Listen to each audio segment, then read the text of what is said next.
Pemuda miskin desa ini merantau ke kota lalu dikucilkan oleh segerombolan pria berjas. Ia syok saat tiba-tiba polwan cantik ini menolongnya hingga mereka menikah. Matahari pagi mulai menyembul dari balik bukit, menyinari desa kecil di pelosok Jawa Timur dengan cahaya keemasan. Kabut tipis masih menyelimuti sawah sayap yang membentang hijau, dan udara segar berbaur dengan aroma tanah basah setelah hujan semalam. Di sebuah rumah kayu sederhana di ujung desa, Arif berdiri di depan cermin kecil di kamarnya, mengenakan kemeja terbaiknya, yang sudah agak lusuh di beberapa bagian, tapi masih terlihat rapi. Hari ini adalah hari yang ia tunggu-tunggu sekaligus ia takuti, hari di mana ia harus meninggalkan kampung halaman untuk merantau ke kota besar. "Ibu, Ayah, saya pamit," ucap Arif dengan suara bergetar saat kedua orang tuanya sudah duduk di ruang tamu. Tangannya erat memegang tas kain usang berwarna coklat yang sudah menemani sejak ia SMA. Ibunya, Siti, tak kuasa menahan tangis. Air matanya mengalir deras membasahi wajahnya yang keriput. "Arif, anakku, jagalah diri baik-baik di kota. Jangan lupa sholat, makan yang teratur, dan hati-hati dengan orang jahat," pesannya sambil memeluk erat anak semata wayangnya itu. Ayahnya, Slamet, berdiri tegar meski matanya juga berkaca-kaca. "Nak, ingat pesan ayah. Kejujuran dan kerja keras adalah modal utama. Jangan pernah malu dengan keadaan kita. Yang penting mulia di mata Tuhan." Tangannya yang kasar dan pecah-pecah akibat bertahun-tahun menjadi buruh tani memegang pundak Arif dengan penuh kebanggaan. "Kami percaya padamu, Nak." Arif mengangguk pelan, berusaha kuat menahan haru. "Saya berjanji akan membanggakan ibu dan ayah. Suatu hari nanti, saya akan pulang membawa kesuksesan," ujarnya dengan suara tegar meski hati remuk redam. Ia tahu, di balik kata-kata penyemangat orang tuanya, tersimpan kekhawatiran yang sama besarnya dengan harapan mereka. Perjalanan menuju terminal bus ditemani kedua orang tuanya terasa begitu singkat. Setiap langkah seperti dihitung, setiap detik berharga. Di terminal, suasana haru semakin menjadi. Banyak pemuda lain yang juga akan merantau, dengan mimpi sama di mata, mengubah nasib. "Ibu masakan nasi bungkus, Arif. Makan ya di perjalanan," bisik Siti sambil menyelipkan bungkusan nasi dan lauk pauk ke dalam tas anaknya. "Ayah tabungkan ini, Nak," ujar Slamet dengan suara parau, menyembunyikan selembar uang 50 ribuan yang masih lecek ke saku celana Arif. Untuk bekal di hari-hari pertama. Arif tahu, uang itu adalah tabungan terakhir orang tuanya. Hatinya tersayat, tapi ia tak bisa menolak. "Terima kasih, Ayah. Ibu, saya akan membalas semua pengorbanan kalian," janjinya dalam hati. Saat bus mulai bergerak, Arif melambaikan tangan dari jendela. Ia melihat ibunya tak kuasa lagi berdiri dan bersandar pada ayahnya. Bahu yang bergerak-gerak menandakan isak tangis yang tak terbendung. Pemandangan itu membekas di hatinya, menjadi motivasi terbesarnya. "Selamat jalan, anakku. Sukses untukmu," teriak Slamet mengikuti bus yang mulai melaju. Sepanjang perjalanan, Arif memandangi pemandangan desa yang perlahan berganti dengan hamparan sawah dan kemudian kota-kota kecil. Pikirannya melayang pada impiannya, bekerja di perusahaan bonafit, memiliki rumah sendiri, dan yang paling penting, membawa orang tuanya tinggal bersamanya di kota. Ia membayangkan wajah bahagia ibunya ketika tak perlu lagi mencuci pakaian orang lain untuk menambah penghasilan, atau ayahnya yang tak perlu memikul beban berat di sawah. "Tuhan, bimbing hamba MU ini," bisiknya pelan, menatap cakrawala yang semakin jauh dari kampung halaman. Bus melaju kencang meninggalkan segala kenangan, membawa Arif menuju dunia baru yang penuh ketidakpastian. Di tasnya, tersimpan ijazah SMA dengan nilai yang cukup baik, surat rekomendasi dari kepala desa, dan selembar foto keluarga yang sudah agak kusam. Itulah seluruh modalnya, modal yang ia yakini cukup untuk mengubah takdir. "Kota, aku datang," gumamnya dengan tekad membaja, tak menyadari bahwa ujian terberatnya justru akan datang dari tempat yang ia impikan itu. Bus malam akhirnya tiba di terminal kota besar setelah perjalanan 8 jam yang melelahkan. Arif turun dengan tubuh pegal dan mata berkabut. Namun semangatnya langsung tersulut ketika melihat kemegahan kota di pagi buta. Gedung-gedung tinggi menjulang, lampu-lampu neon yang masih berkedip, dan lalu lintas yang sudah ramai meski matahari belum terbit. "Inilah tempat di mana impianku akan dimulai," gumamnya penuh keyakinan. Dengan alamat kos-kosan murah yang diberikan kenalan dari desa, Arif naik angkutan kota pertama yang lewat. Perjalanan menuju tempat tinggal sementara itu membukakan matanya pada realita lain kota, kemacetan, polusi, dan kerumunan orang yang berjalan cepat dengan wajah wasan tegang. Di sini semuanya buru-buru ya, katanya dalam hati. Kamar kos yang ia sewa ternyata jauh dari gambaran nyaman yang dijanjikan. Sebuah ruangan sempit di lantai 3, berbagi dengan 5 orang lain, dengan kasur tipis dan kipas angin berdebu. 500.000 sebulan untuk ini, tanyanya pada pemilik kos, seorang wanita paruh baya dengan murah masam. Iya, mau cari yang lebih bagus? Silakan, tapi harga segini ya dapatnya beginian, jawab si pemilik kos sambil mengunyah sirih. Lo orang baru ya? Di kota ini, segini sudah murah. Arif hanya menghela napas. Ia menyimpan barang-barangnya di bawah kasur, lalu segera mandi dan berganti pakaian rapi untuk mencari kerja. Hari pertama ia sudah memiliki janji wawancara di sebuah perusahaan retail. Sesampainya di gedung perkantoran yang megah, Arif merasa kecil. Semua orang berpakaian necis, berbicara dengan logat kota yang medok, dan terlihat begitu percaya diri. Nama saya Arif, ada janji wawancara untuk posisi staf gudang, katanya pada resepsionis dengan suara gemetar. Sang resepsionis, seorang wanita muda dengan riasan tebal, memandangnya dari ujung kepala sampai kaki. Tunggu di sana, katanya singkat sambil menunjuk kursi plastik di sudut. Setelah menunggu hampir 2 jam, akhirnya dipanggillah namanya. Ruang wawancara dihiasi kaca-kaca bening, meja kayu mahal, dan 3 pewawancara yang duduk dengan ekspresi serius. Jadi, Anda lulusan SMA dari desa? Tanya seorang wanita berkacamata, matanya menyorotkan keraguan. Apa pengalaman kerja Anda? Saya membantu orang tua bertani, dan kadang bekerja serabutan di desa, jawab Arif polos. Pria di sebelahnya tertawa kecil. Kami butuh seseorang yang terbiasa dengan sistem inventory modern, bukan yang biasa memegang cangkul. Wawancara berlangsung singkat dan menyakitkan. Arif bisa merasakan bagaimana mereka memandang rendah pendidikannya, logat bicaranya yang medok, dan bahkan cara berjalannya yang dianggap kaku.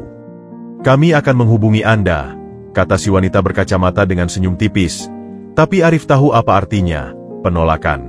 Sepanjang minggu berikutnya, rutinitas yang sama terulang.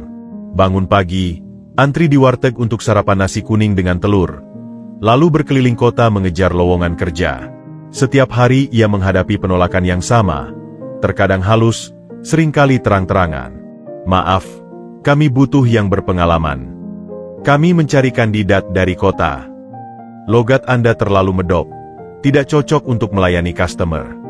Suatu sore, setelah ditolak dari wawancara kelima, Arif duduk di halte bus dengan perasaan hampa. Dompetnya semakin tipis, semangatnya mulai terkikis. Seorang nenek tua duduk di sebelahnya, memperhatikan wajah lesunya. Baru merantau, nak? Tanya si nenek dengan suara lembut. Arif mengangguk. Sudah seminggu, Nek. Tapi belum dapat kerja juga. Jangan menyerah, nak. Kota ini keras, tapi tidak buta. Yang sabar dan tekun pasti dapat rezekinya. Nasihat si nenek sebelum turun di halte berikutnya. Kata-kata itu sedikit menghibur. Tapi ketika hujan mulai turun dan Arif harus berjalan kaki pulang karena ingin menghemat ongkos, rasanya semua impian itu begitu jauh.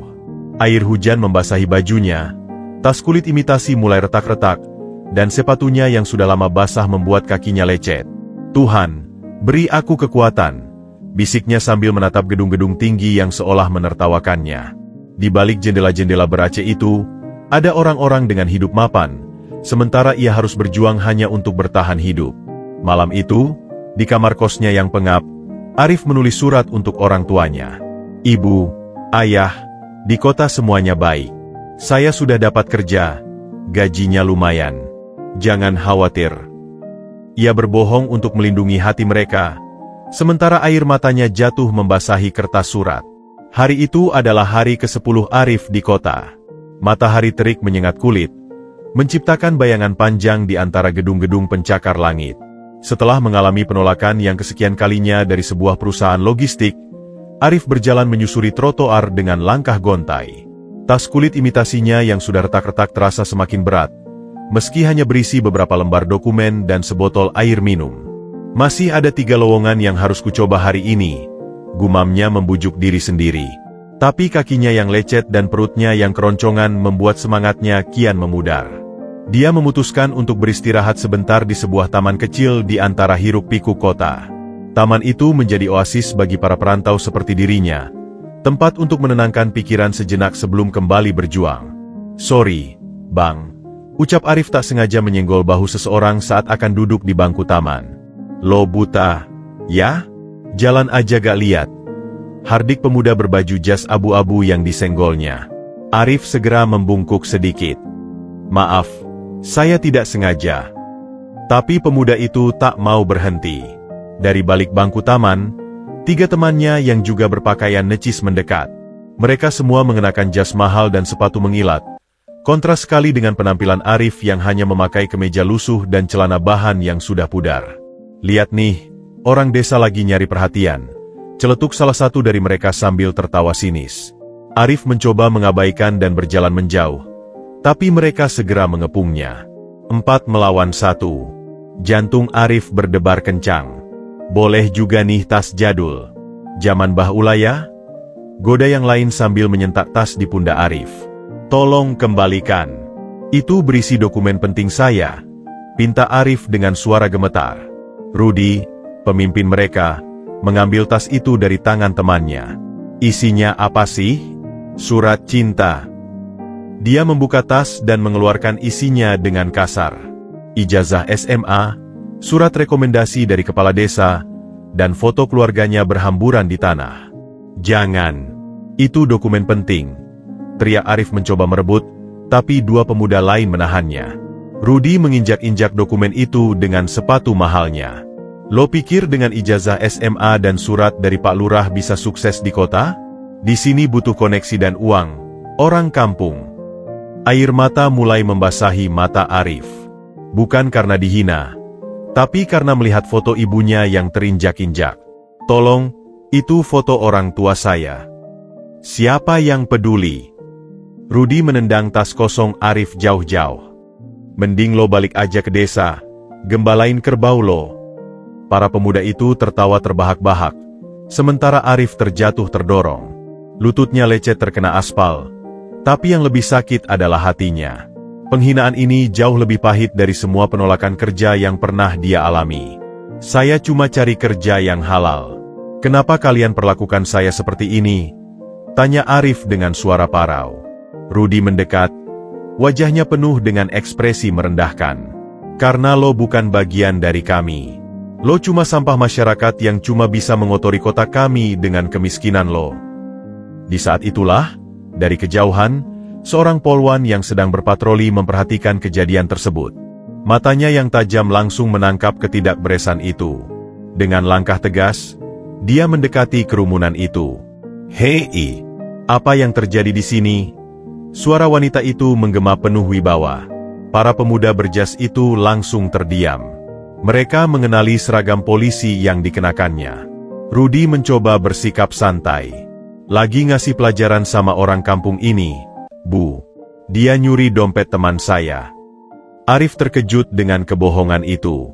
"Itu tidak benar. Saya tidak mencuri."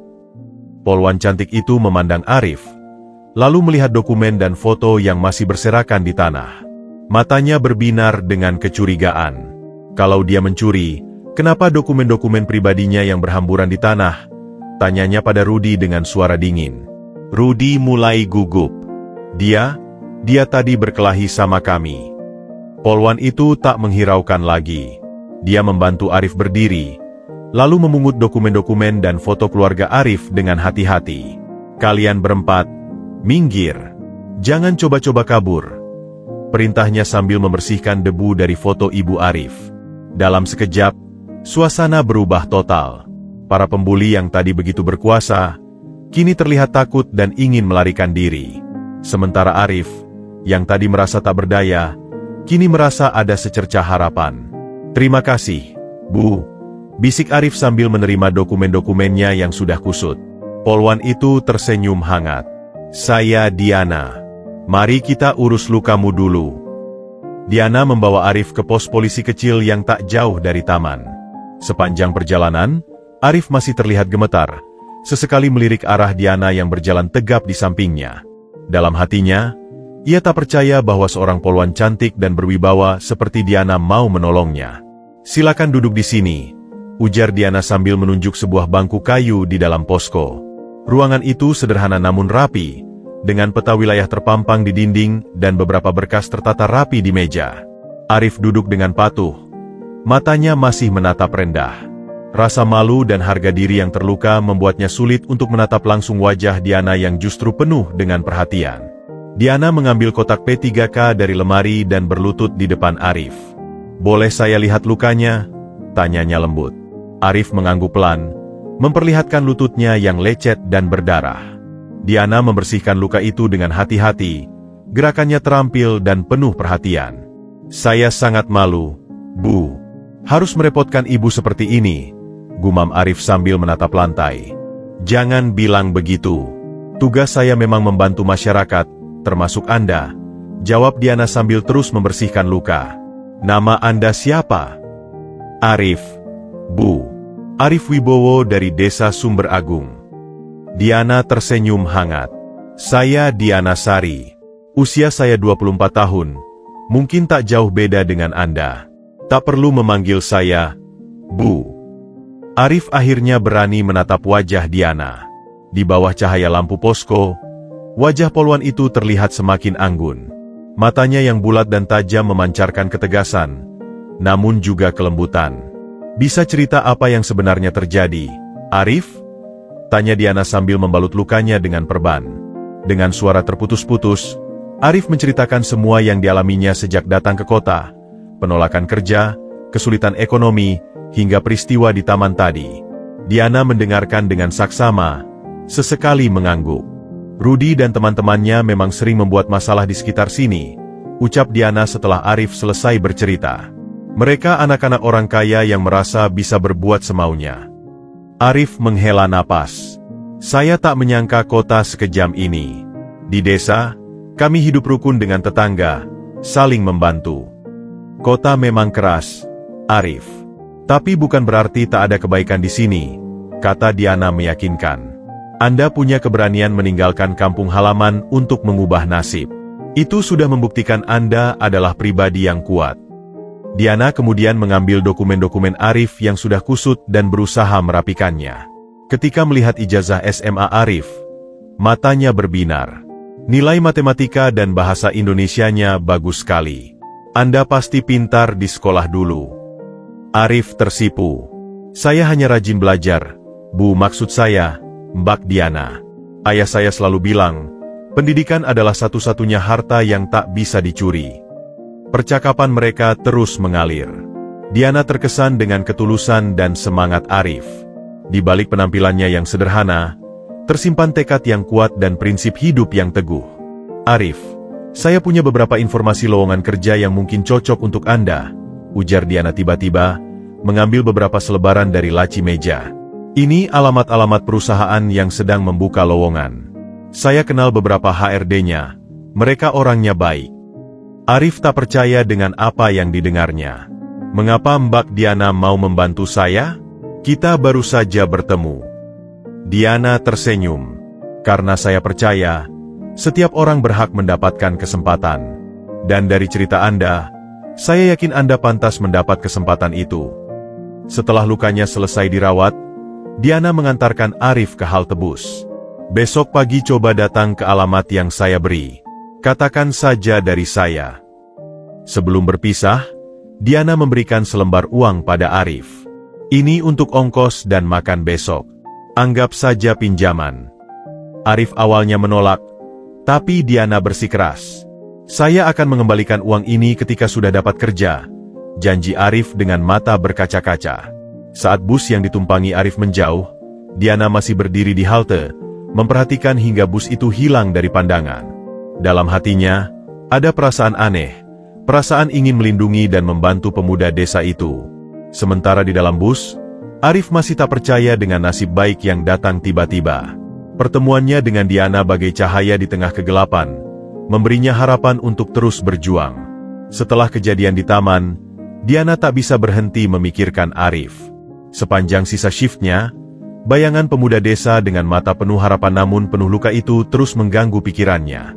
Begitu tiba di apartemen kecilnya yang sederhana, Diana masih merasakan getaran emosi dari pertemuan mereka. "Diana, kamu terlalu baik sama orang tak dikenal," gumamnya pada diri sendiri sambil melepas seragam. Tapi hati kecilnya berkata lain. Ada sesuatu yang tulus dan murni dari Arif yang membuatnya ingin membantu. Keesokan harinya, Diana datang lebih awal ke posko. Dia membawa beberapa bungkusan nasi dan lauk pauk tambahan dari sarapannya. Siapa tahu Arif datang dan belum sarapan, pikirnya. Tepat pukul 8 pagi, Arif muncul di depan posko dengan wajah cerah namun masih terlihat gugup. Dia mengenakan kemeja yang sama seperti kemarin, tapi sudah disetrika rapi. "Selamat pagi, Mbak Diana," sapa Arif dengan sopan, tangannya erat memegang tas kulit imitasinya yang sudah dibersihkan. "Pagi, Arif. Sudah sarapan?" tanya Diana sambil menyodorkan bungkusan nasi. Arif menggeleng, matanya berbinar melihat makanan. "Terima kasih, Mbak. Kebetulan saya memang belum sarapan." Mereka duduk di bangku depan posko sambil menikmati sarapan. Diana memperhatikan bagaimana Arif makan dengan penuh syukur, tidak seperti kebanyakan orang kota yang terburu-buru. "Sudah lihat lowongan yang saya beri?" tanya Diana setelah mereka selesai makan. Arif mengangguk antusias. "Sudah, Mbak. Saya akan coba ke perusahaan logistik yang di Jalan Sudirman hari ini. Posisinya sebagai admin gudang." "Bagus. Kebetulan saya kenal dengan manajer SDM di sana. Namanya Pak Budi. Bilang saja saya yang menyuruh kamu datang," ujar Diana sambil menuliskan nama di secari kertas. Arif memandang Diana dengan penuh rasa terima kasih. "Mengapa Mbak Diana mau membantu saya seperti ini? Saya hanya orang asing yang Mbak temui kemarin." Diana tersenyum lembut. "Di kota besar ini, sedikit sekali saya menemukan orang sejujur dan setulus kamu, Arif. Kamu ingat kemarin, ketika saya menawarkan uang, kamu bilang itu pinjaman dan akan dikembalikan. Kebanyakan orang mungkin akan langsung menerimanya tanpa niat mengembalikan. Tapi kemudian wajah Diana berubah serius. Tapi saya harus jujur, Arif. Hidup di kota tidak semudah yang dibayangkan. Butuh waktu dan perjuangan lebih. Kamu harus siap mental." Arif mengangguk pelan. "Saya sudah siap, Mbak. Di desa, saya terbiasa bangun jam 4 pagi untuk membantu orang tua ke sawah. Bekerja keras bukan hal baru bagi saya. Tapi di sini tantangannya berbeda," tambah Diana. "Bukan hanya fisik, tapi juga mental. Kamu akan menghadapi banyak penolakan, cibiran, dan mungkin perlakuan tidak adil. Tapi jangan pernah menyerah." Percakapan mereka terus berlanjut. Diana bercerita tentang pengalamannya sendiri ketika pertama kali menjadi polwan, bagaimana dia harus membuktikan diri di dunia yang didominasi laki-laki. Arif pun bercerita tentang kehidupan di desa, tentang orang tuanya yang petani, dan impiannya untuk membahagiakan mereka. "Orang tuamu pasti bangga memiliki anak sepertimu," kata Diana dengan mata berbinar. Arif tersenyum getir. "Saya justru yang bangga memiliki orang tua seperti mereka. Meski hidup sederhana, mereka selalu mengajarkan kejujuran dan kerja keras." Tiba-tiba, Diana teringat sesuatu. "Arif, kamu tinggal di mana sekarang?" "Saya kos di daerah Mangga 2, Mbak. Kamar kecil dengan 5 orang lainnya." Diana mengernyit. "Itu daerah yang cukup jauh dari sini. Bagaimana kalau saya bantu carikan kos yang lebih dekat? Saya kenal pemilik kos yang harganya terjangkau dan lokasinya strategis." Arif terkejut. "Saya tidak mau merepotkan Mbak Diana lagi. Sudah terlalu banyak kebaikan yang saya terima." "Ini bukan merepotkan, Arif. Saya melakukan ini karena saya percaya kamu punya potensi," jawab Diana tegas. "Dan sebagai polisi, membantu masyarakat adalah tugas saya." Sebelum Arif pergi untuk wawancara kerja, Diana memberikan nomor teleponnya. "Kalau ada apa-apa, atau butuh bantuan, jangan ragu untuk menghubungi saya." Saat Arif berjalan menuju halte bus, dia merasa memiliki semangat baru. Pertemuannya dengan Diana bukan sekadar kebetulan, tapi mungkin adalah takdir. Di tengah kota yang dingin dan impersonal, Dia menemukan seseorang yang peduli tanpa pamrih. Sementara Diana, dari kejauhan, memperhatikan Arif yang semakin menjauh. Dalam hatinya, ada perasaan aneh yang belum pernah dia rasakan sebelumnya. Perasaan ingin melindungi dan melihat pemuda desa itu berhasil. Mungkin, pikir Diana, inilah yang disebut panggilan hati, untuk membantu mereka yang benar-benar membutuhkan dan pantas dibantu. Minggu-minggu berlalu sejak pertemuan pertama mereka. Arif kini telah pindah ke kos-kosan baru yang direkomendasikan Diana. Sebuah kamar kecil tapi bersih di lantai 2 rumah petak, hanya berjarak 3 km dari posko Diana. Meski harus berbagi kamar mandi dengan 4 penghuni lain, setidaknya di sini dia punya ruang pribadi dan jendela yang menghadap ke kecil taman. Suatu sore, Diana menyempatkan waktu berkunjung setelah shiftnya berakhir.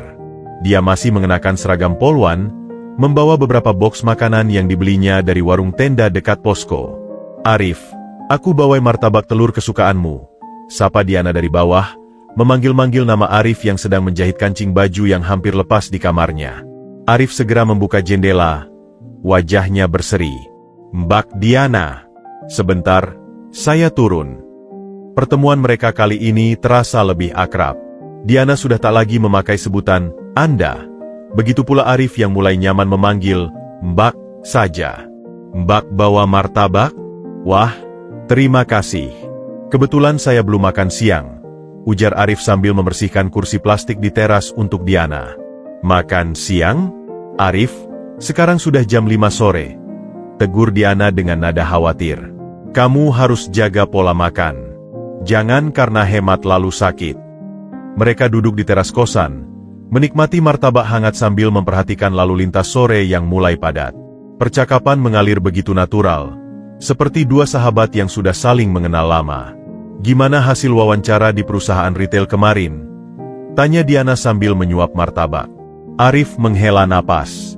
"Ditolak lagi, Mbak. Katanya pengalaman kerja saya kurang. Tapi saya dapat panggilan untuk posisi office boy di perusahaan konstruksi besok." Diana mengangguk penuh semangat. "Itu bagus. Office boy adalah pintu masuk yang baik. Dulu suami teman saya mulai dari office boy, sekarang sudah jadi supervisor. Mudah-mudahan saja saya diterima," harap Arif. "Uang tabungan saya tinggal sedikit. 2 minggu lagi harus bayar uang kos." Mendengar itu, Diana langsung membuka dompetnya. "Arif, ini." Arif cepat-cepat mengangkat tangan. "Jangan, Mbak. Saya harus bisa mandiri. Bantuan terbesar Mbak sudah saya terima, tempat tinggal yang lebih baik dan semangat untuk terus berjuang." Diana tersenyum haru. "Kamu memang berbeda, Arif. Kebanyakan orang mungkin akan langsung menerima tawaran bantuan. Bapak saya selalu bilang, harga diri tidak boleh dijual hanya karena kesulitan sesaat," jawab Arif bangga. Mereka kemudian bercerita tentang banyak hal. Diana menceritakan masa kecilnya sebagai anak tunggal yang dibesarkan oleh orang tua yang keduanya bekerja sebagai PNS. Arif pun berbagi kisah lucu masa kecilnya di desa, bagaimana dia dan teman-temannya sering mencuri jambu tetangga, atau berenang di sungai saat matahari terik. "Waktu kecil, saya paling takut sama polisi," canda Arif tiba-tiba. "Setiap lihat polisi, saya lari sembunyi karena takut dimarahi." Diana tertawa terbahak-bahak. "Sekarang masih takut?" "Kalau sama Mbak Diana sih tidak," jawab Arif malu-malu. Malah merasa aman. Percakapan mereka terhenti sejenak. Ada kehangatan yang tak terucapkan antara mereka. Mata mereka bertemu, dan keduanya cepat-cepat mengalihkan pandangan. "Arif, besok aku free jam 1. Kalau kamu mau, aku bisa temani latihan wawancara kerja," tawar Diana tiba-tiba. "Tapi saya tidak mau merepotkan." "Sudah, jangan banyak protes," potong Diana dengan senyum. "Aku pernah ikut pelatihan teknik wawancara, jadi bisa bagi-bagi ilmu." Sore itu berakhir dengan janji untuk bertemu lagi besok. Saat Diana pergi, Arif berdiri lama di depan kosan, memperhatikan mobil Diana yang semakin menjauh. Hatinya berdesir aneh, perasaan hangat yang belum pernah dia rasakan sebelumnya. Sementara Diana, di dalam mobil, tersenyum sendiri. Dia menyadari bahwa pertemuan dengan Arif telah memberinya perspektif baru tentang kehidupan. Di tengah rutinitasnya sebagai polwan yang penuh dengan kasus-kasus kriminal, pertemanan dengan Arif seperti oase yang menenangkan. Mungkin, pikir Diana, ini adalah awal dari sesuatu yang lebih dari sekadar persahabatan. Tapi dia cepat-cepat mengusir pikiran itu. Dia hanya butuh teman. Diana, jangan berharap lebih, bisiknya pada diri sendiri. Namun hati kecilnya tahu, perasaan yang tumbuh antara mereka sudah mulai melebihi batas pertemanan biasa. Esok harinya, Diana dan Arif bertemu di sebuah kafe sederhana dekat kosan Arif. Mereka duduk di sudut yang agak tersembunyi, Diana dengan notebook berisi tips wawancara kerja, Arif dengan setumpuk dokumen lamaran kerja. Jadi, pertama-tama, kamu harus bisa menjual dirimu dengan baik, jelas Diana sambil membuka notebooknya. Ceritakan kelebihanmu tanpa terkesan sombong. Arif mendengarkan dengan saksama, sesekali mencatat di bukunya. Tapi Mbak, saya kan tidak punya pengalaman kerja yang relevan. Apa yang harus saya ceritakan? Pengalaman membantu orang tua bertani juga bisa jadi nilai plus, jawab Diana. Itu menunjukkan kerja keras, ketekunan, dan tanggung jawab. Mereka berdua begitu asyik berlatih sampai tidak menyadari bahwa dari balik jendela kafe, sepasang mata sedang mengamati mereka dengan cemburu. Rudy, pemuda berjas yang dulu membuli Arif, kebetulan lewat dan melihat pemandangan yang membuat darahnya mendidih. Dia lagi, si kampungan itu? Gerutu Rudy dalam hati. Matanya menyipit melihat Diana yang tertawa lepas mendengar jawaban Arif selama sesi latihan. Rudy sudah lama menaruh hati pada Diana. Sejak pertama kali melihat polwan cantik itu setahun yang lalu di acara charity keluarganya, dia langsung terpesona. Beberapa kali dia mencoba mendekati Diana, tapi selalu ditolak dengan halus. Apa sih yang istimewa dari dia? Cuma orang desa miskin, gumam Rudy sinis. Tapi dalam hatinya, dia merasa tersaingi. Melihat Diana begitu perhatian dan hangat pada Arif membuat hatinya panas. Keesokan harinya, Rudy menyusun rencana. Dia tahu Arif sedang mencari kerja, dan sebagai anak pemilik perusahaan besar, dia punya koneksi yang luas. Pak Herman, ini Rudy. Saya mau minta tolong, ujarnya melalui telepon pada salah satu rekan bisnis ayahnya. Ada pemuda bernama Arif Wibowo yang mungkin akan melamar ke perusahaan Bapak. Tolong tolak dia, beri alasan apa saja. Kenapa, Ruth? Ada masalah dengan dia? Tanya Pak Herman. Dia cuma pengganggu kecil yang perlu diajarin sopan santun, jawab Rudy dingin. Saya akan beri Bapak diskon khusus untuk proyek berikutnya sebagai imbalannya. Sementara itu, Arif yang tidak tahu apa-apa, terus bersemangat melamar kerja. Hari itu dia dapat panggilan wawancara dari perusahaan kontraktor yang cukup bonafit. Semoga kali ini berhasil, Mbak, ucap Arif pada Diana melalui telepon. Pasti bisa, Arif. Percaya diri saja, sahut Diana memberi semangat. Tapi yang terjadi di ruang wawancara sungguh di luar dugaan. HRD yang awalnya ramah, tiba-tiba berubah sikap setelah menerima telepon singkat. Maaf, Arif. Posisi yang kamu lamar sudah terisi, kata si HRD tiba-tiba. Tapi tadi saya ditelepon dipanggil untuk wawancara. Protes Arif lemah. Sudah, lain kali saja. Silakan keluar, potong si HRD kasar. Arif pulang dengan hati hancur. Dia menelepon Diana, suaranya hampir menangis. Mbak, saya ditolak lagi. Tapi kali ini rasanya aneh. Mbak, tiba-tiba saja mereka berubah sikap. Diana yang sedang istirahat di posko langsung curiga. Ceritakan detailnya, Arif. Setelah mendengar cerita Arif, Diana semakin yakin ada yang tidak beres. Sebagai polwan, instingnya mengatakan ada pihak yang sengaja menghalangi Arif. Arif, besok kita ketemu. Aku akan bantu investigasi, janji Diana. Tapi Arif menolak. Sudah, Mbak. Saya tidak mau merepotkan Mbak terus. Mungkin ini takdir saya harus berjuang lebih keras. Jangan bilang begitu, sahut Diana tegas. Kalau memang ada yang sengaja menghalangimu, itu tidak boleh dibiarkan. Sore itu, Diana melakukan penyelidikan kecil-kecilan.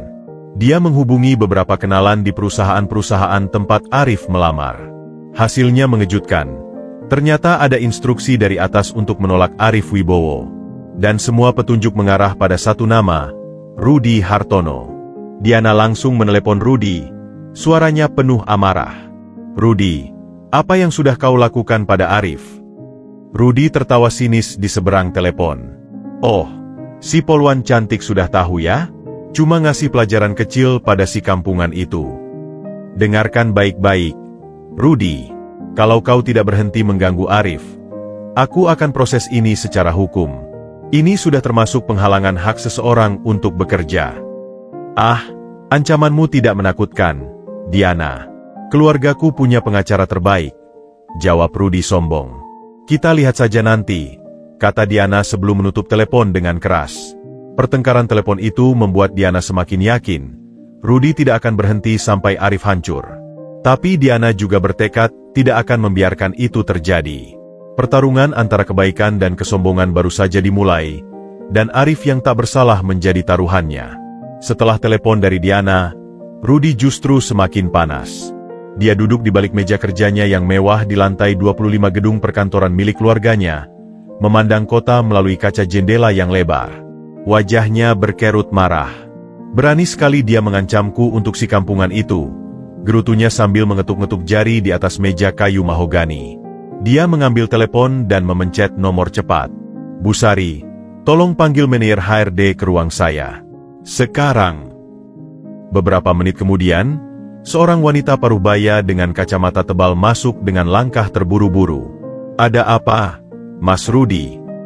"Ada karyawan baru yang saya tidak suka. Namanya Arif Wibowo. Kalau dia melamar ke perusahaan kita, tolak langsung. Dan tolong sebarkan ke perusahaan-perusahaan mitra kita." Perintah Rudi tanpa tedeng aling-aling. Bu Sari terlihat ragu. "Tapi Mas Rudi, kita tidak bisa menolak pelamar hanya karena..." "Karena apa?" potong Rudi kasar. "Ayah yang pegang saham mayoritas di sini, bukan? Lakukan apa yang saya perintahkan." Sementara itu, Arif yang tidak tahu bahwa dirinya sedang menjadi target, terus berusaha.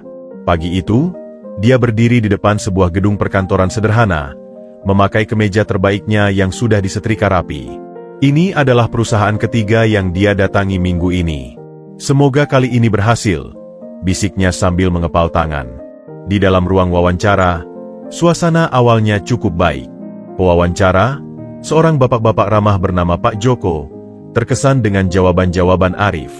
"Pengalaman membantu orang tua mengelola keuangan hasil tani bisa jadi nilai plus untuk posisi admin ini," ujar Pak Joko sambil tersenyum. Tiba-tiba, telepon di meja Pak Joko berdering. Dari ekspresinya yang berubah, Arif bisa merasakan ada yang tidak beres. "Maaf, Arif. Sepertinya ada masalah," kata Pak Joko setelah menutup telepon. Wajahnya berubah masam. Posisi ini ternyata sudah terisi. Arif terkejut. "Tapi Bapak tadi bilang..." "Saya minta maaf. Silakan coba lain waktu," potong Pak Joko dengan nada datar. Dengan hati sedih, Arif keluar dari ruangan. Di lobi, dia tidak sengaja mendengar obrolan dua staf HRD. "Wah, si anak desa itu lagi ya?" katanya dilarang diterima di mana-mana sama keluarga Hartono. "Dasar sial. Padahal dari tadi lihat dia baik dan sopan." Mendengar itu, Arif langsung paham. Rupanya Rudi masih terus memburunya. Dia berjalan keluar gedung dengan langkah gontai. Perasaan hancur dan marah bercampur jadi satu. Tanpa berpikir panjang, Arif menuju ke kantor keluarga Hartono. Dia harus menyelesaikan ini sekali untuk selamanya. Di lobi yang megah, resepsionis mencoba menghalanginya. "Anda ada janji dengan Mas Rudi?" "Tidak, tapi saya harus bertemu dengannya," jawab Arif tegas. Tak lama kemudian, Rudi muncul dengan senyum sinis. "Oh, si kampungan datang. Ada apa? Mau minta pekerjaan?" "Kenapa Anda halangi saya dapat kerja, Bang Rudi?" tanya Arif mencoba tetap sopan. Rudi tertawa keras. "Karena kau tidak pantas, orang desa. Kau pikir dengan mendekati Diana, kau bisa jadi orang besar? Mimpi. Ini bukan tentang Mbak Diana. Ini tentang hak saya untuk bekerja dan hidup layak," sanggah Arif. "Di kota ini, hak ditentukan oleh uang dan kekuasaan. Dan kau tidak punya kedua itu, hardik Rudy. Sekarang, keluar dari sini sebelum kusuruh security mengusirmu. Saat Arif berbalik untuk pergi, Rudy menambahkan, "Oh iya, kalau kau laporkan pada Diana lagi, akan semakin susah hidupmu di kota ini." Malam harinya, Arif duduk termenung di kamar kosnya. Dia memandangi foto orang tuanya yang sudah agak kusam. Air matanya jatuh satu persatu. "Maaf, Ibu. Maaf, Ayah. Anakmu ternyata tidak cukup kuat," bisiknya pilu. Tiba-tiba, teleponnya berdering. Diana di seberang sana. "Arif, gimana wawancara tadi? Aku tunggu kabar baiknya." Dengan suara bergetar, Arif menceritakan semua yang terjadi, termasuk pertemuannya dengan Rudy. "Dia ancam kamu?" Suara Diana mendadak tegas. "Arif, tunggu di kosan. Aku segera ke sana." 20 menit kemudian, Diana sudah ada di depan kamar Arif dengan wajah merah marah. "Ini sudah keterlaluan. Aku tidak akan biarkan Rudy menghancurkan hidupmu." Tapi Arif justru menggeleng. "Sudah, Mbak Diana. Saya rasa lebih baik saya pulang ke desa saja. Di sini terlalu banyak rintangan." "Jangan menyerah, Arif. Justru sekarang kita harus lawan. Kalau kau menyerah, berarti Rudy menang." "Tapi apa gunanya, Mbak? Saya hanya orang desa biasa. Dia punya uang dan kekuasaan." Diana memegang bahu Arif. "Dengarkan, Arif. Uang dan kekuasaan tidak selamanya menang. Yang penting kita di pihak yang benar. Aku akan bantu kamu. Aku janji." Pandangan Diana begitu yakin dan penuh dukungan. Perlahan, semangat Arif kembali tumbuh. "Baik, Mbak Diana. Saya akan terus berjuang." "Bagus." Diana tersenyum. "Besok kita buat strategi baru. Sekarang ayo makan malam, aku traktir." Di saat mereka berdua pergi makan malam, Rudy yang mengawasi dari mobil mewahnya semakin geram. Pertarungan belum berakhir, malah baru saja dimulai. Diana tidak bisa tidur semalaman. Pikiran tentang Arif yang terus-menerus ditolak kerja karena ulah Rudy membuat darahnya mendidih. Pagi-pagi sekali, dia sudah mengenakan seragam dan bersiap untuk konfrontasi yang tak terhindarkan. "Ibu, saya ada urusan penting. Saya akan terlambat masuk hari ini," pesan Diana pada atasannya melalui telepon. Dia menyetir langsung ke gedung Hartono Group. Jantung berdebar kencang namun penuh tekad. Kali ini, dia tidak akan membiarkan Rudy berbuat semena-mena. Di lobi yang megah, resepsionis mencoba menghalanginya. "Bu polisi, ada perlu apa? Apakah ada janji dengan Mas Rudy?" "Ini urusan resmi," jawab Diana singkat sambil menunjukkan kartu identitasnya. "Saya perlu bertemu Rudy Hartono sekarang juga." Tanpa menunggu jawaban, Diana berjalan langsung menuju lift. Dia masih ingat betul lokasi kantor Rudy dari kunjungannya setahun yang lalu untuk acara charity. Saat pintu kantor Rudy terbuka, pria itu sedang duduk santai di belakang mejanya, tersenyum sinis melihat Diana. Well, Polwan cantik datang menjemput. "Ada apa, Diana? Mau minta maaf untuk ancamanmu kemarin?" Sapa Rudy dengan nada merendahkan. Diana menutup pintu dengan keras. "Kamu pikir ini main-main, Rudy? Menghalangi seseorang untuk mendapatkan pekerjaan adalah pelanggaran hukum." Rudy tertawa lebar. "Oh, sungguh menakutkan. Dan apa buktimu?" kata si kampungan itu. "Aku punya saksi dari beberapa HRD perusahaan yang kamu hubungi," jawab Diana dingin. "Mereka bersedia memberikan keterangan jika diperlukan." Wajah Rudy berubah serius. "Dengar, Diana. Aku melakukan ini untukmu. Pemuda desa itu tidak pantas untukmu. Dia hanya akan memanfaatkanmu. Ini bukan tentang aku, Rudy. Ini tentang hak asasi seseorang untuk bekerja dan hidup layak. Siapa kamu bisa menentukan siapa yang pantas bekerja dan siapa yang tidak?" Rudy berdiri dan mendekati Diana. "Aku adalah Rudy Hartono, anak pemilik Hartono Group. Di kota ini, keluarganya yang menentukan segalanya." Diana tidak gentar. "Hartono Group besar karena kontrak dengan pemerintah, bukan? Apa ayahmu akan senang mengetahui anaknya menyalahgunakan kekuasaan untuk balas dendam pribadi? Seketika itu juga, wajah Rudy berubah pucat. Jangan libatkan ayahku dalam ini. Kenapa? Takut? Tantang Diana.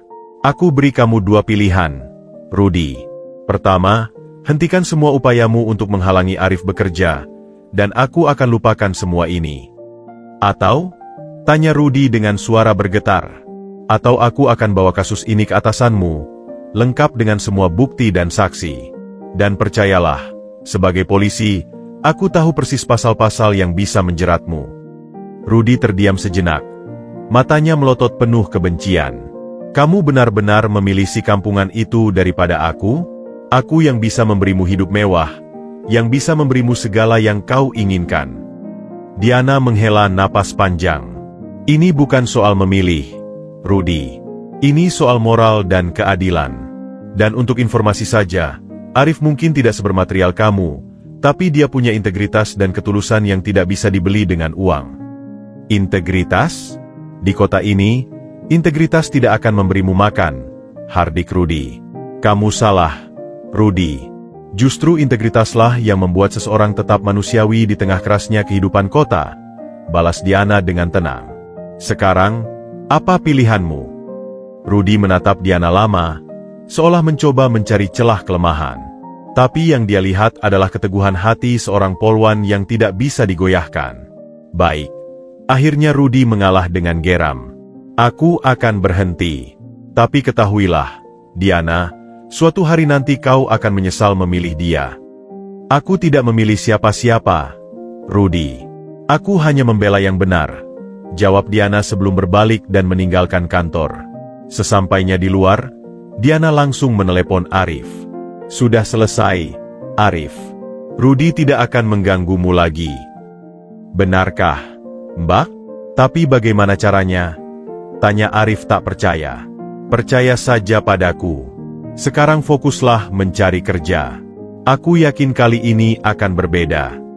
Benar saja, dalam beberapa hari berikutnya, Arif mulai mendapatkan panggilan wawancara lagi.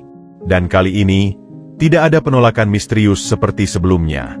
Pertemuan dengan Rudy itu meninggalkan bekas dalam bagi Diana. Dia menyadari bahwa perasaannya pada Arif sudah melebihi sekadar rasa iba atau pertemanan biasa. Tapi dia juga tahu, waktunya belum tepat untuk mengungkapkannya. Sementara di gedung Hartono Group, Rudy duduk termenung dengan segelas whisky. Kekalahannya dari Diana tidak membuatnya jera, malah semakin memicu ambisinya untuk menghancurkan Arif. Pertarungan mungkin berhenti sementara, tapi perang belum usai. Setelah ancaman Rudy mereda, Arif kembali menjalani rutinitasnya mencari kerja. Namun, meski sudah tidak ada lagi halangan yang disengaja, jalan tetap tidak mudah. Penolakan masih datang silih berganti, dan uang tabungannya semakin menipis. Suatu pagi, Arif duduk di tepi tempat tidurnya, menghitung sisa uang yang dimiliki. Masih cukup untuk 2 minggu lagi, gumamnya prihatin. Setelah itu, harus pulang dengan tangan hampa. Tapi bayangan wajah orang tuanya yang penuh harapan, dan semangat yang diberikan Diana, membuatnya tak bisa menyerah. Dia memutuskan untuk mengambil pekerjaan serabutan sambil terus melamar pekerjaan tetap. Pekerjaan pertama yang didapatnya adalah sebagai kuli panggul di pasar tradisional. Dari subuh hingga pagi, dia membantu menurunkan barang-barang dari truk ke kios-kios. Badannya yang terbiasa bekerja keras di sawah membuatnya mampu bertahan, meski upahnya tak seberapa. Terima kasih, Bang, ucap Arif pada mandor setelah menerima upahnya yang pertama. Lo kerja keras, jadi besok dateng lagi ya, puji si mandor. Siang harinya, setelah membersihkan diri dan berganti pakaian, Arif melanjutkan dengan pekerjaan kedua, membersihkan sebuah ruko kecil yang akan dijadikan usaha kopi. Pemilik ruko, seorang bapak paruh baya, memperhatikannya dengan seksama. Biasa kerja di proyek, nak? Tanya si pemilik ruko. Tidak, Pak. Saya biasa membantu orang tua di sawah. Tapi saya cepat belajar, jawab Arif sambil terus menyikat lantai yang kotor. Bapak itu mengangguk-angguk. Kerja bagus. Kalau mau, besok bisa bantu ke tembok. Saya bayar lumayan. Dengan 2 pekerjaan serabutan itu, Arif bisa memenuhi kebutuhan sehari-hari dan masih bisa menyisihkan sedikit untuk ditabung. Tapi fisiknya mulai kelelahan. Suatu malam, Diana yang datang berkunjung terkejut melihat kondisi Arif. "Arif, kamu kurus. Dan matamu sembab sekali," ucap Diana khawatir. Arif tersenyum lemah. "Saya baik-baik saja, Mbak. Sekarang saya kerja sebagai kuli panggul pagi-pagi, terus siangnya bantu bersih-bersih dan ngecat ruko." Diana menggeleng-geleng kepala. "Tapi kamu tidak bisa terus seperti ini. Kamu harus istirahat yang cukup." "Tapi saya harus bertahan, Mbak. Saya janji pada orang tua akan sukses di kota," jawab Arif dengan mata berbinar. Keesokan harinya, saat Arif sedang menurunkan karung beras dari truk, tak sengaja dia bertemu dengan salah satu pemuda berjas yang dulu membulinya. Pemuda itu terkejut melihat Arif yang berkeringat dan penuh debu. "Lo, masih di sini? Pikir lo udah balik ke desa," katanya dengan nada masih merendahkan. Arif mengusap keringat di dahinya. "Saya tidak mudah menyerah. Dan saya tidak malu bekerja halal seperti ini." Pemuda itu terdiam sejenak, lalu mengeluarkan dompetnya. "Nih, ambil. Buat bantu-bantu lo." Arif menolak dengan halus. "Terima kasih. Tapi saya tidak butuh belas kasihan. Saya bisa cari uang sendiri." Sikap Arif yang penuh harga diri itu membuat pemuda itu terkesan. "Lo memang beda sama yang kami kira. Maaf untuk kejadian waktu itu." Malamnya, Arif menceritakan pertemuan itu pada Diana yang datang membawakan makanan. "Lihat, perlahan mereka mulai menghargaimu," kata Diana bangga. "Tapi saya tidak melakukan ini untuk dihargai, Mbak. Saya hanya melakukan apa yang harus dilakukan untuk bertahan," jawab Arif sambil menyantap makanan yang dibawa Diana. Duduk di teras kosan yang sempit, mereka berbincang sampai larut. Diana mendengarkan dengan penuh perhatian saat Arif bercerita tentang harapannya yang suatu hari nanti bisa membuka usaha kecil-kecilan di desanya. "Saya ingin buka bengkel pertanian, Mbak. Di desa saya, kalau mesin pompa air atau traktor rusak, harus dibawa ke kota yang jauh. Saya ingin belajar dan bisa memperbaiki mesin-mesin itu." Mata Arif berbinar saat bercerita tentang impiannya. Diana tak bisa menahan senyum. Di depan matanya, ada seorang pemuda yang meski terjepit oleh keadaan, masih memiliki mimpi yang mulia. "Kamu tahu, Arif, aku sangat hormat padamu. Banyak orang di posisimu mungkin sudah menyerah, tapi kamu tetap bertahan dengan cara yang terhormat." Arif tersipu. "Saya hanya ingat pesan ayah, hidup ini seperti sungai, kadang deras kadang tenang. Yang penting terus mengalir sampai ke laut." Minggu-minggu berlalu, dan Arif tetap bertahan dengan pekerjaan serabutannya. Badannya semakin keras, tangannya semakin kasar, tapi semangatnya tidak pernah pudar. Bahkan beberapa mandor mulai merekomendasikannya ke orang lain, karena reputasinya sebagai pekerja yang jujur dan ulet. Suatu hari, saat sedang mengecat ruko, pemilik ruko menghampirinya. "Arif, saya perhatikan kamu pekerja keras dan jujur. Keponakan saya butuh orang untuk mengelola gudang kecilnya. Gajinya mungkin tidak besar, tapi tetap dan ada jaminan kesehatan. Mau?" Arif hampir tidak percaya dengan telinganya sendiri. Ini adalah tawaran pekerjaan tetap yang selama ini dia tunggu-tunggu. "Saya sangat berminat, Pak. Kapan saya bisa mulai?" tanyanya antusias. "Besok pagi saya antar ke tempat keponakan saya. Dia pemilik distributor alat-alat elektronik." Sore itu, Arif berlari ke posko Diana dengan wajah berseri-seri. "Mbak Diana, saya dapat tawaran kerja tetap." Diana yang sedang menyelesaikan laporannya langsung berdiri dan memeluk Arif. "Syukur. Akhirnya. Aku selalu tahu kamu pasti bisa." Dalam pelukan itu, mereka berdua tersadar bahwa perasaan mereka sudah semakin dalam. Tapi keduanya masih malu untuk mengungkapkannya. Perjuangan Arif mungkin belum berakhir. Tapi setidaknya sekarang ada cahaya di ujung terowongan. Hari pertama Arif bekerja di gudang distributor alat elektronik berlalu dengan sukses. Keponakan pemilik ruko, Bapak Anton, ternyata adalah pria setengah baya yang baik hati dan menghargai kerja keras. "Kerja bagus, Arif. Kamu cepat memahami sistem penyimpanan," puji Bapak Anton sore itu saat mengecek pekerjaan Arif. Terima kasih, Pak. Saya hanya berusaha melakukan yang terbaik, jawab Arif sambil mencatat stok terakhir di clipboard. Saat pulang kerja, langkah Arif terasa begitu ringan. Untuk pertama kalinya sejak datang ke kota, dia merasa memiliki masa depan yang jelas. Gaji pertamanya akan diterima dalam 2 minggu, dan itu cukup untuk hidup sederhana plus menabung. Tapi yang paling membuat hatinya hangat adalah pemikiran untuk bertemu Diana nanti malam. Mereka berjanji akan merayakan keberhasilannya dengan makan malam bersama. Kali ini Arif yang akan mentraktir dengan uang hasil kerjanya sebagai kuli panggul.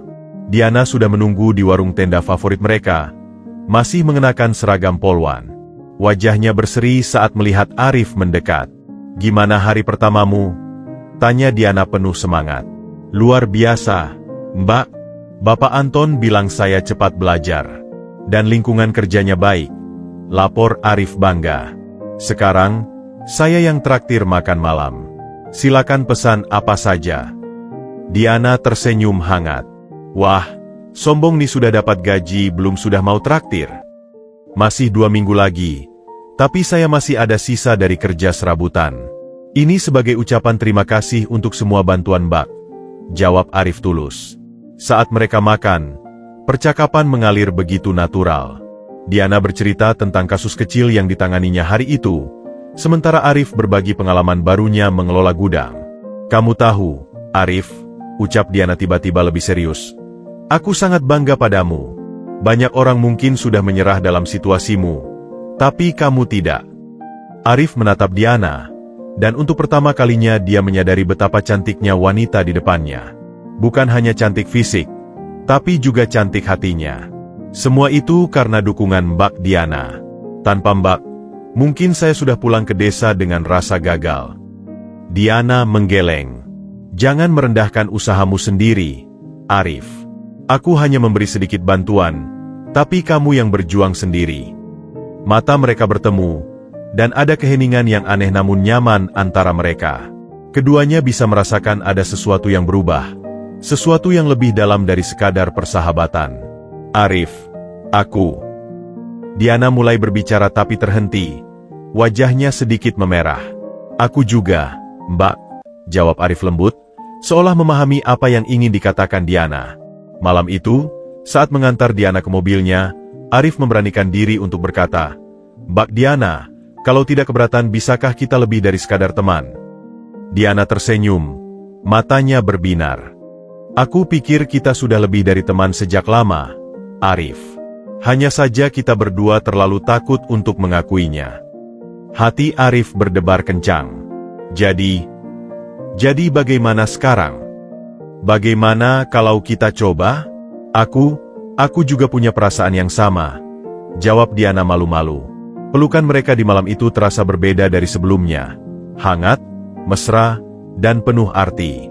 Bagi Arif, ini seperti mimpi yang menjadi kenyataan. Siapa sangka polwan cantik yang menyelamatkannya dari bulian itu akan menjadi bagian terpenting dalam hidupnya. Keesokan harinya di tempat kerja, Arif masih terus tersenyum sendiri mengingat malam sebelumnya. Bapak Anton yang memperhatikannya bertanya, "Ada apa, Arif? Kayaknya lagi bahagia sekali." Saya baru mulai pacaran, Pak," jawab Arif malu-malu. "Wah, selamat. Siapa laki girlnya?" "Seorang polwan, Pak. Dialah yang selalu mendukung saya sejak pertama kali datang ke kota." Bapak Anton mengangguk-angguk. "Polwan? Hebat juga kamu. Tapi ingat, tanggung jawab kerja jangan sampai terbengkalai karena asyik pacaran." "Tidak akan, Pak. Justru ini membuat saya semakin semangat bekerja." Sementara itu, Diana di posko polisi juga terlihat berbeda. Senyumnya lebih sering mengembang, dan dia menjadi lebih sabar dalam menangani laporan warga. "Kamu kelihatan bahagia hari ini, Diana," kata rekan kerjanya, Bribtu Sari. Diana tersipu. "Iya, saya baru mulai hubungan baru." "Jangan-jangan dengan pemuda desa yang sering kamu tolong itu," tebak Sari. Diana hanya mengangguk sambil tersenyum lebar. Malam itu, mereka bertemu lagi. Kali ini Diana yang mengajak Arif jalan-jalan ke taman tempat mereka pertama kali bertemu. "Aneh ya," gumam Diana sambil duduk di bangku taman. Dulu di tempat ini kamu sedang dibuli, sekarang kita duduk bersama sebagai pasangan. Takdir memang bekerja dengan cara yang misterius, Mbak Diana. Panggil aku Diana saja, tidak usah pakai Mbak lagi. Arif mengangguk, tangannya dengan malu-malu meraih tangan Diana. Terima kasih, Diana. Terima kasih sudah melihat siapa saya sebenarnya, bukan hanya penampilan luar saya. Kecantikan sejati ada di dalam hati, Arif. Dan kamu memilikinya. Di bawah cahaya lampu taman dan bintang-bintang yang mulai bermunculan, mereka duduk berdekatan, berbicara tentang masa depan. Kendala masih ada, terutama perbedaan status sosial mereka, tapi saat ini yang penting adalah perasaan mereka satu sama lain. Orang tuamu bagaimana, Diana? Apa mereka akan menerima seseorang seperti saya? Tanya Arif dengan sedikit khawatir. Diana memegang erat tangan Arif. Aku akan buat mereka mengerti. Yang penting kita saling mencintai dan punya niat yang tulus. Perasaan yang tumbuh antara mereka bagai bunga yang merekah di antara beton kota, indah, murni, dan memberi harapan. Meski jalan masih panjang, setidaknya sekarang mereka memiliki satu sama lain untuk melalui segala rintangan yang mungkin datang. 2 bulan telah berlalu sejak Arif dan Diana resmi berpacaran. Hubungan mereka berkembang dengan indah, diisi dengan saling mendukung dan memahami. Namun, Diana tahu saatnya tiba untuk memperkenalkan Arif pada orang tuanya. Minggu itu, Diana mengajak Arif untuk makan malam di rumah orang tuanya di kawasan permukiman elit. Arif yang biasanya percaya diri, tiba-tiba gugup setengah mati. Aku tidak yakin tentang ini, Diana. Lihatlah aku, ujar Arif sambil menatap baju terbaiknya di cermin kosan. Baju ini sudah kusam, sepatuku sudah tua. Keluargamu pasti akan menertawakanku. Diana memegang bahu Arif dengan lembut. Dengarkan, Arif. Yang penting ketulusan hatimu. Ibu dan ayah mungkin agak tradisional dalam berpikir, tapi mereka orang baik. Saat tiba di rumah Diana yang megah dengan pagar tinggi dan taman yang tertata rapi, jantung Arif berdebar kencang. Seorang pembantu membukakan pintu untuk mereka. Selamat datang, Non Diana.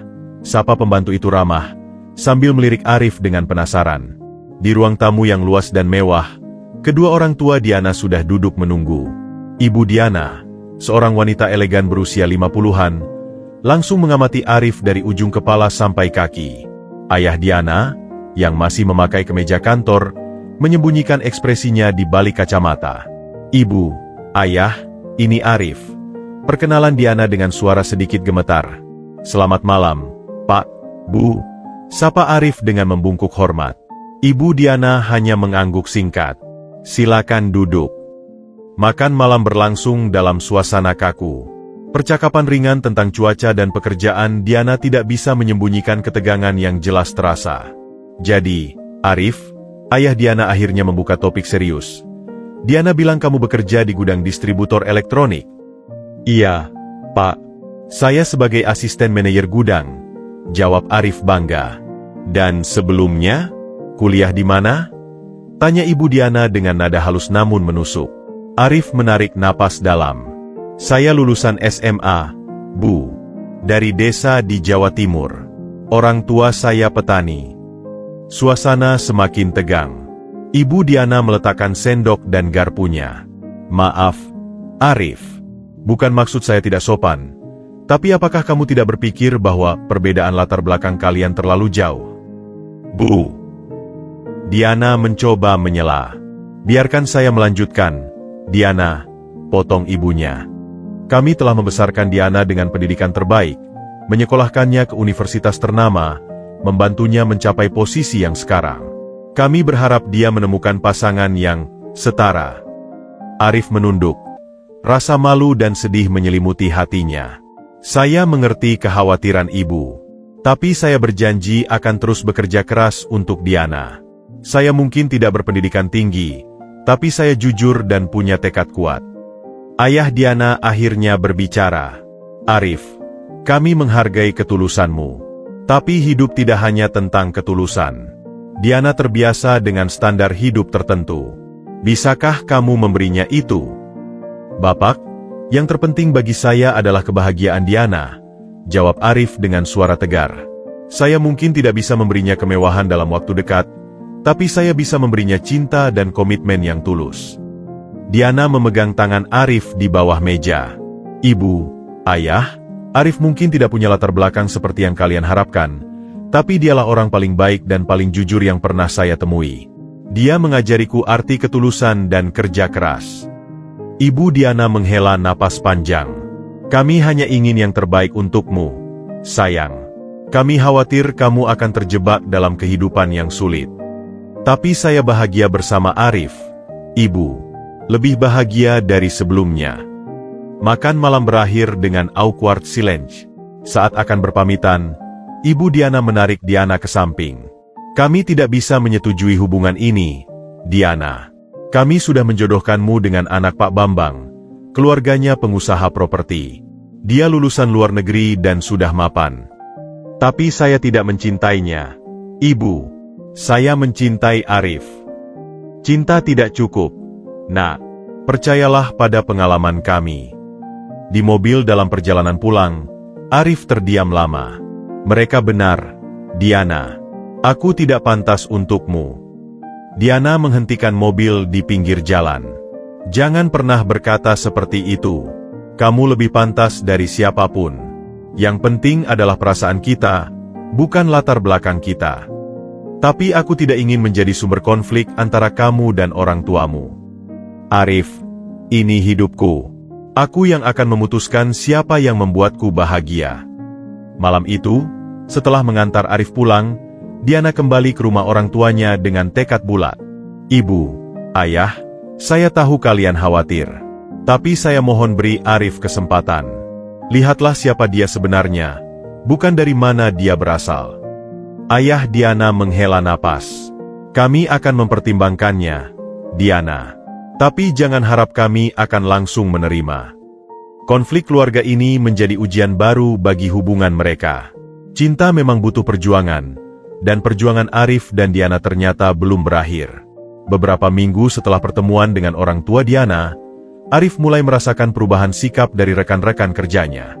Tatapan aneh, bisik-bisik yang berhenti saat ia mendekat, dan undangan arisan yang tiba-tiba menghilang. Suatu pagi, Bapak Anton memanggilnya ke ruangan. Wajahnya terlihat serius. Arif, tutup pintunya. Kita perlu bicara. Arif duduk dengan perasaan campur aduk. Ada masalah, Pak. Beberapa hari terakhir, ada desas-desus yang beredar tentangmu. Katanya, kamu mendekati Diana hanya karena dia polisi dan bisa melindungimu. Juga karena keluarganya berada. Arif terkesiap. Wajahnya pucat. Siapa yang berkata begitu, Pak? Itu tidak benar. Bapak Anton menghela napas. Aku percaya padamu, Arif. Tapi desas-desus ini bisa merusak reputasimu. Yang menyebarkan adalah orang-orang yang dekat dengan keluarga Hartono. Sore itu, saat bertemu Diana untuk makan malam, Arif terlihat murung. Diana segera menyadari ada yang tidak beres. Ada apa? Sayang, kamu terlihat sedih. Tanya Diana sambil memegang tangannya. Arif menceritakan desas-desus yang beredar. Aku takut kamu akan percaya pada omongan mereka. Diana tersenyum, tapi matanya berbinar marah. Aku tidak akan pernah percaya omongan seperti itu. Aku tahu siapa kamu sebenarnya. Tapi ujian ternyata belum berakhir. Keesokan harinya, seorang wanita muda mendatangi tempat kerja Arif. Arif Wibowo, aku Siska, mantan pacarmu dari desa, katanya dengan suara lantang sehingga semua karyawan lain bisa mendengar. Arif terkejut. Siska, kita tidak pernah pacaran. Kamu hanya tetangga yang... Jangan bohong. Kamu janji akan menikahiku setelah lulus SMA, tapi kemudian kabur ke kota meninggalkan aku yang sedang hamil. Teriak Siska dramatis. Semua mata tertuju pada Arif. Rasa malu dan marah membanjiri dirinya. Itu tidak benar. Kamu tahu itu tidak benar. Tapi Siska sudah pergi, meninggalkan Arif dengan reputasi yang hancur. Berita itu dengan cepat sampai ke telinga Diana melalui rekan kerjanya. Malamnya, Diana datang ke kosan Arif dengan wajah dingin. Ada yang mau kamu ceritakan? Arif terkejut dengan sikap Diana. Kamu percaya pada omongan itu? Aku tidak tahu apa yang harus dipercaya, Arif. Wanita itu datang ke kantormu, berteriak-teriak. Semua orang mendengarnya. Diana, demi Tuhan, aku tidak pernah pacaran dengannya. Dia hanya tetangga yang dulu sering menggangguku. Aku bahkan tidak pernah menyentuhnya. Tapi keraguan sudah terlanjur bersemayam di hati Diana.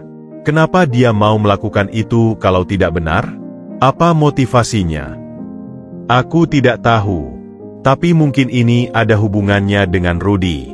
Kamu tahu dia tidak pernah berhenti membenciku. Percakapan mereka berubah menjadi pertengkaran pertama mereka. Suara mereka semakin tinggi, sampai akhirnya Diana berdiri untuk pergi. Mungkin kita butuh waktu untuk berpikir, kata Diana dengan mata berkaca-kaca. Jadi kamu memilih percaya pada orang asing daripada padaku?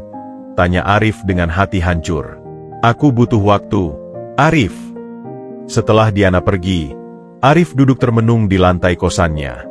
Rasanya seperti mimpi buruk. Semua yang telah dia bangun selama ini hancur dalam sekejap. Tapi kemudian dia teringat nasihat ayahnya. Kebenaran tidak perlu dibela dengan teriakan. Nak, biarkan waktu yang membuktikannya. Keesokan harinya, Arif mencari tahu tentang Siska. Ternyata wanita itu memang baru datang ke kota beberapa hari yang lalu dan tinggal di apartemen mewah. Setelah penyelidikan kecil-kecilan, Arif menemukan bahwa Siska adalah mantan pacar salah satu teman Rudy. Dia segera menelepon Diana. Aku tahu kebenarannya. Siska adalah alat Rudy untuk memecah belah kita. Diana yang masih dalam kebimbangan menjawab datar. Bagaimana kamu bisa membuktikannya? Temui aku di taman besok pagi. Aku akan buktikan semuanya. Malam itu, Arif dengan berat hati melakukan sesuatu yang tidak pernah dia bayangkan.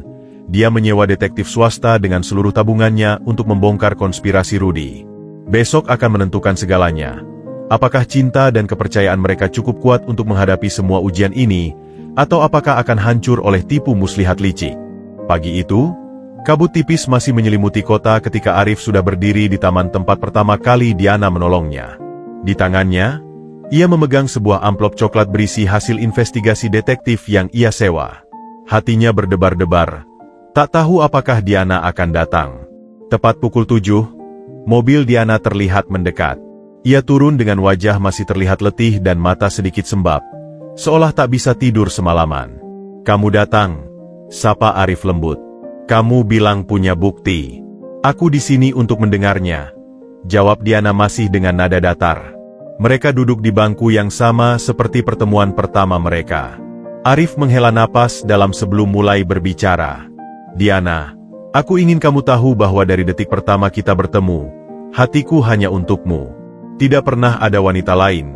Tidak pernah ada niat buruk dalam hatiku. Diana mengangguk pelan.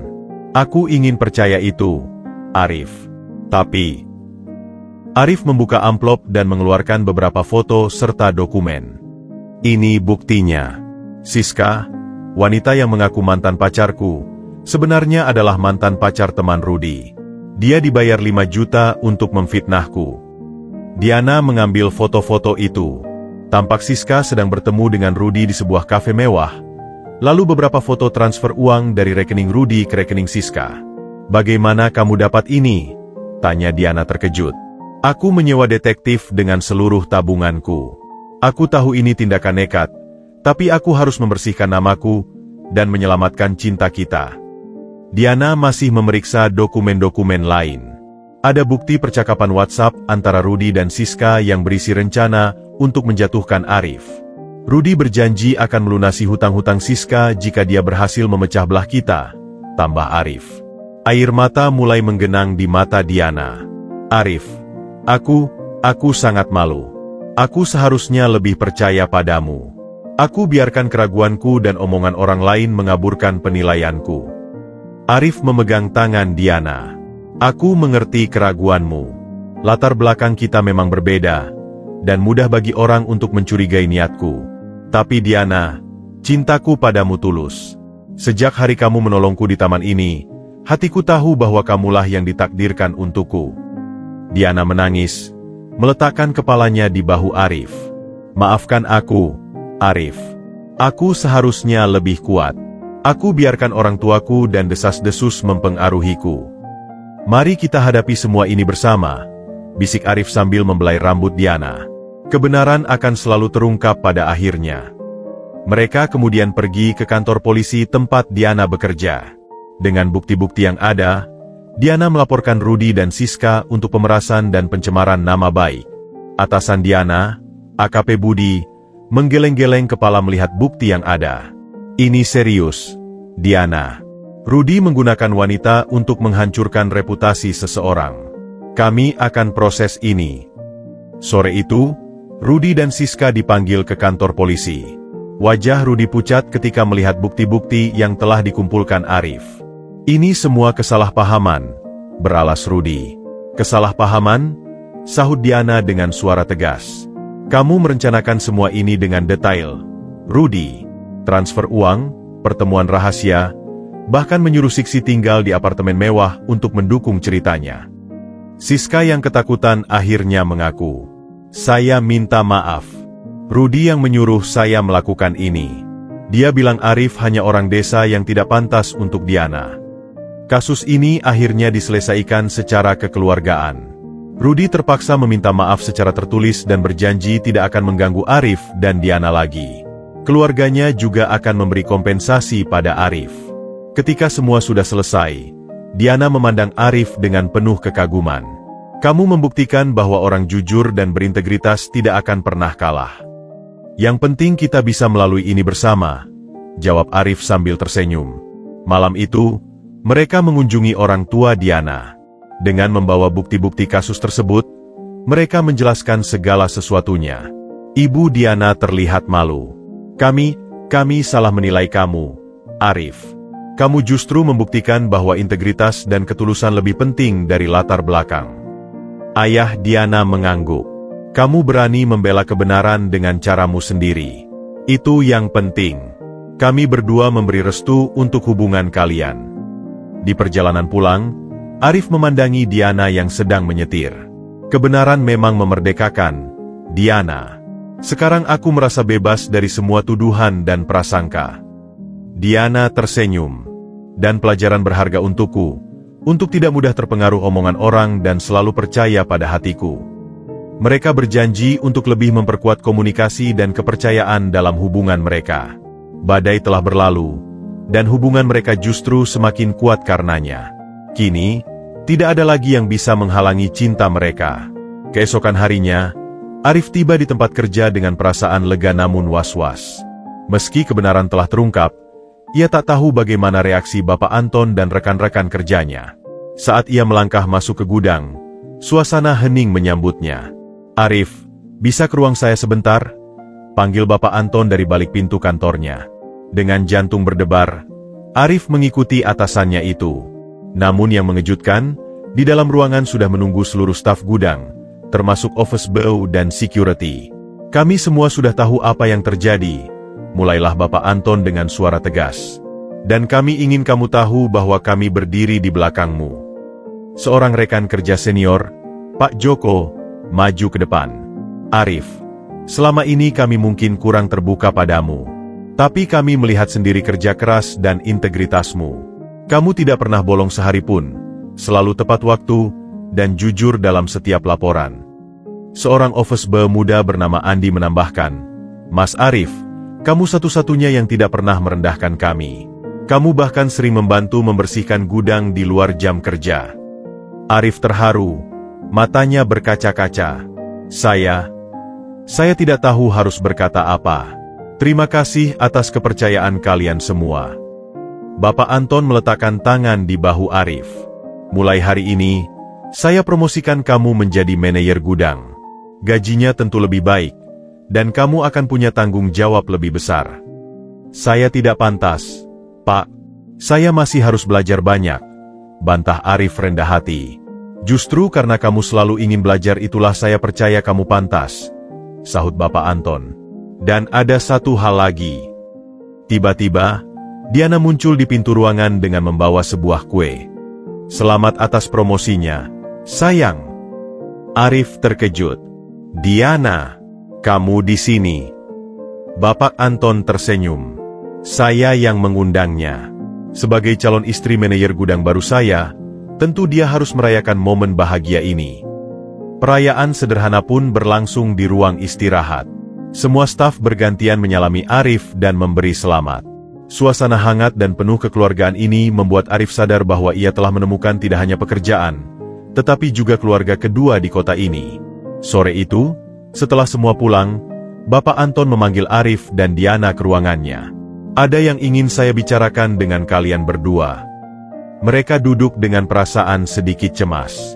Namun Bapak Anton justru mengeluarkan sebuah proposal bisnis. Arif, selama 6 bulan ini saya memperhatikan caramu mengelola gudang. Kamu punya ide-ide brilian yang bisa menghemat biaya dan meningkatkan efisiensi. Diana memandang Arif dengan bangga. Apa saja idenya, Pak? Bapak Anton membuka laptopnya. Arif menyarankan sistem rotasi barang berbasis software sederhana yang bisa diakses via smartphone. Juga sistem pemilahan sampah kemasan yang bisa didaur ulang. Itu hanya ide sederhana, Pak, sahut Arif malu-malu. Tidak, ini luar biasa, tegas Bapak Anton. Saya ingin menginvestasikan uang untuk mengembangkan sistem ini. Kamu yang akan memimpin proyeknya, Arif. Diana memegang erat tangan Arif. Aku selalu tahu kamu punya potensi besar. Tapi Arif menggeleng. Saya berterima kasih atas tawaran Bapak, tapi saya tidak punya latar belakang IT atau manajemen proyek. Kamu punya yang lebih penting dari itu, pengalaman langsung dan common sense, jawab Bapak Anton. Untuk masalah teknis, kita bisa sewa programmer. Yang penting kamu yang memimpin karena kamu mengerti kebutuhan di lapangan. Malam itu, di kosan Arif yang sederhana, mereka berdua duduk membahas perkembangan tak terduga ini. Aku tidak percaya semua ini terjadi, gumam Arif sambil memandangi proposal yang diberikan Bapak Anton. Dari pemuda desa yang dibuli, sekarang ditawari memimpin proyek pengembangan sistem. Diana memeluknya dari belakang. Karena kamu pantas, sayang. Kejujuran, kerja keras, dan ketekunanmu akhirnya membuahkan hasil. Tapi aku takut gagal, Diana. Ini tanggung jawab besar. Kita semua takut ketika menghadapi tantangan baru.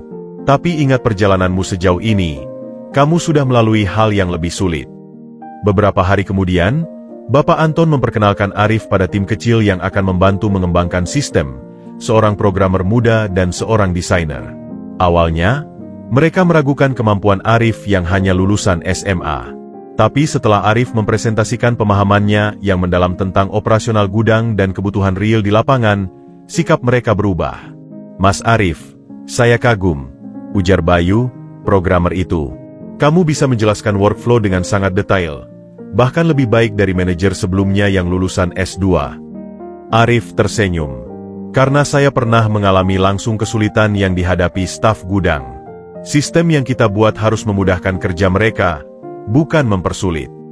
Dukungan tak terduga ini bukan hanya datang dari tempat kerja. Suatu minggu, orang tua Diana mengundang Arif untuk makan malam lagi. Kali ini, sikap mereka jauh lebih hangat. Arif, kami dengar tentang promosimu, kata ayah Diana. Kami bangga padamu.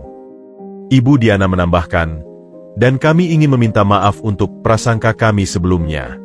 Kamu membuktikan bahwa latar belakang tidak menentukan masa depan seseorang. Arif tersentuh. Terima kasih, Pak, Bu. Saya berjanji akan terus membuat Diana bahagia. Perjalanan Arif membuktikan bahwa ketika seseorang tetap berpegang pada integritas dan tidak menyerah pada tantangan, dukungan akan datang dari tempat-tempat tak terduga. Dan yang terpenting, cinta sejati bisa mengatasi segala rintangan. Beberapa minggu setelah Arif memulai proyek pengembangan sistem gudang, orang tua Diana mengundangnya untuk acara keluarga besar di rumah mereka. Ini adalah ujian terbesar bagi Arif, bertemu dengan seluruh keluarga besar Diana yang terdiri dari pengusaha sukses, profesional, dan akademisi ternama. Aku nervous sekali, Diana. Aku Arif sambil mengikat dasinya di depan cermin. Apa mereka akan menerimaku? Diana membetulkan dasinya dengan lembut. Tenang saja, sayang. Ibu dan ayah sudah berubah sikap. Mereka yang memintaku mengajakmu hari ini. Saat tiba di rumah mewah itu, Arif disambut oleh sekitar 20 orang keluarga besar Diana.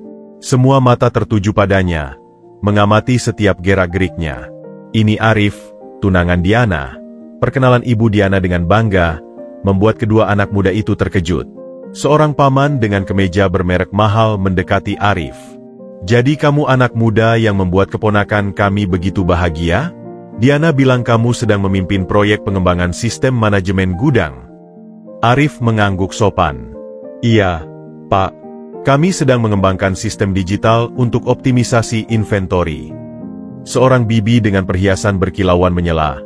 "Kamu lulusan mana, Arif?" "Mbak dari luar negeri." Diana mencoba menyelamatkan. "Tapi bibi, Arif." Arif mengangkat tangan halus. "Boleh saya jawab, sayang?" Ia lalu menatap sang bibi dengan percaya diri. "Saya lulusan SMA dari desa, Bu. Tapi saya belajar langsung dari pengalaman dan sedang mengambil kursus manajemen online di waktu senggang." Suasana sempat hening sejenak. Lalu seorang sepupu Diana yang profesor universitas justru tersenyum. "Menarik. Pengalaman lapangan seringkali lebih berharga daripada teori. Ceritakan lebih lanjut tentang sistem yang kamu kembangkan." Arif pun menjelaskan dengan antusias tentang inovasinya. Keluarga Diana mendengarkan dengan serius. Beberapa bahkan memberikan masukan berharga. "Kamu punya visi yang bagus, Nak," puji kakek Diana yang dulunya pengusaha sukses. "Dulu saya juga mulai dari bawah seperti kamu." Setelah makan malam, ayah Diana mengajak Arif ke perpustakaan pribadinya. "Arif, saya ingin berbicara dari hati ke hati." Mereka duduk di kursi kulit yang nyaman. Ayah Diana mengeluarkan album foto tua. "Lihat, ini foto saya waktu pertama kali datang ke kota. Hanya membawa tas kain dan uang pas-pasan seperti kamu." Arif terkejut. "Tapi saya kira keluarga Diana kaya turun-temurun." Ayah Diana tertawa. "Tidak, Nak. Saya yang memulai semua ini. Dulu orang tua saya juga petani seperti orang tuamu." Ini adalah revelation bagi Arif. "Saya tidak tahu, Pak. Kami sengaja tidak memberitahu Diana, karena ingin dia menghargai setiap pencapaiannya sendiri," jelas ayah Diana. "Tapi melihat perjuanganmu mengingatkan saya pada masa muda saya." Ibu Diana masuk ruangan membawa teh. "Kami salah menilaimu, Arif. Kami pikir kamu tidak akan memahami nilai-nilai keluarga kami.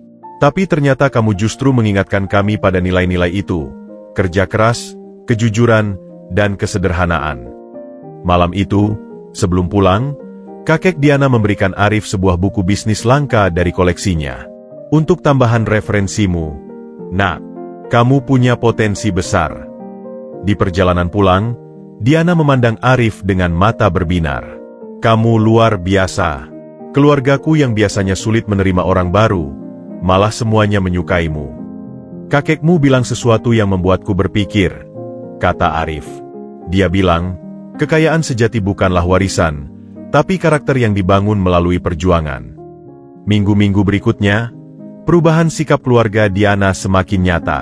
Mereka sering mengundang Arif untuk acara keluarga, bahkan meminta nasihat bisnisnya tentang efisiensi operasional. Ibu Diana mulai memperlakukan Arif seperti anak sendiri, sering membawakan bekal makanan untuknya dan Diana. Suatu sore, Ibu Diana menelepon Arif. "Arif, bagaimana kalau minggu depan kamu dan orang tuamu datang makan malam ke sini? Kami ingin menjemput mereka dari desa." Arif hampir menjatuhkan teleponnya. "Benarkah, Bu? Tapi orang tuaku, mereka sederhana sekali. Saya khawatir." "Justru kami ingin bertemu dengan orang yang telah membesarkan anak sehebat kamu," sahut Ibu Diana. Perubahan hati keluarga Diana bukanlah kekalahan atau kompromi, tetapi kemenangan bagi nilai-nilai sejati dalam hidup.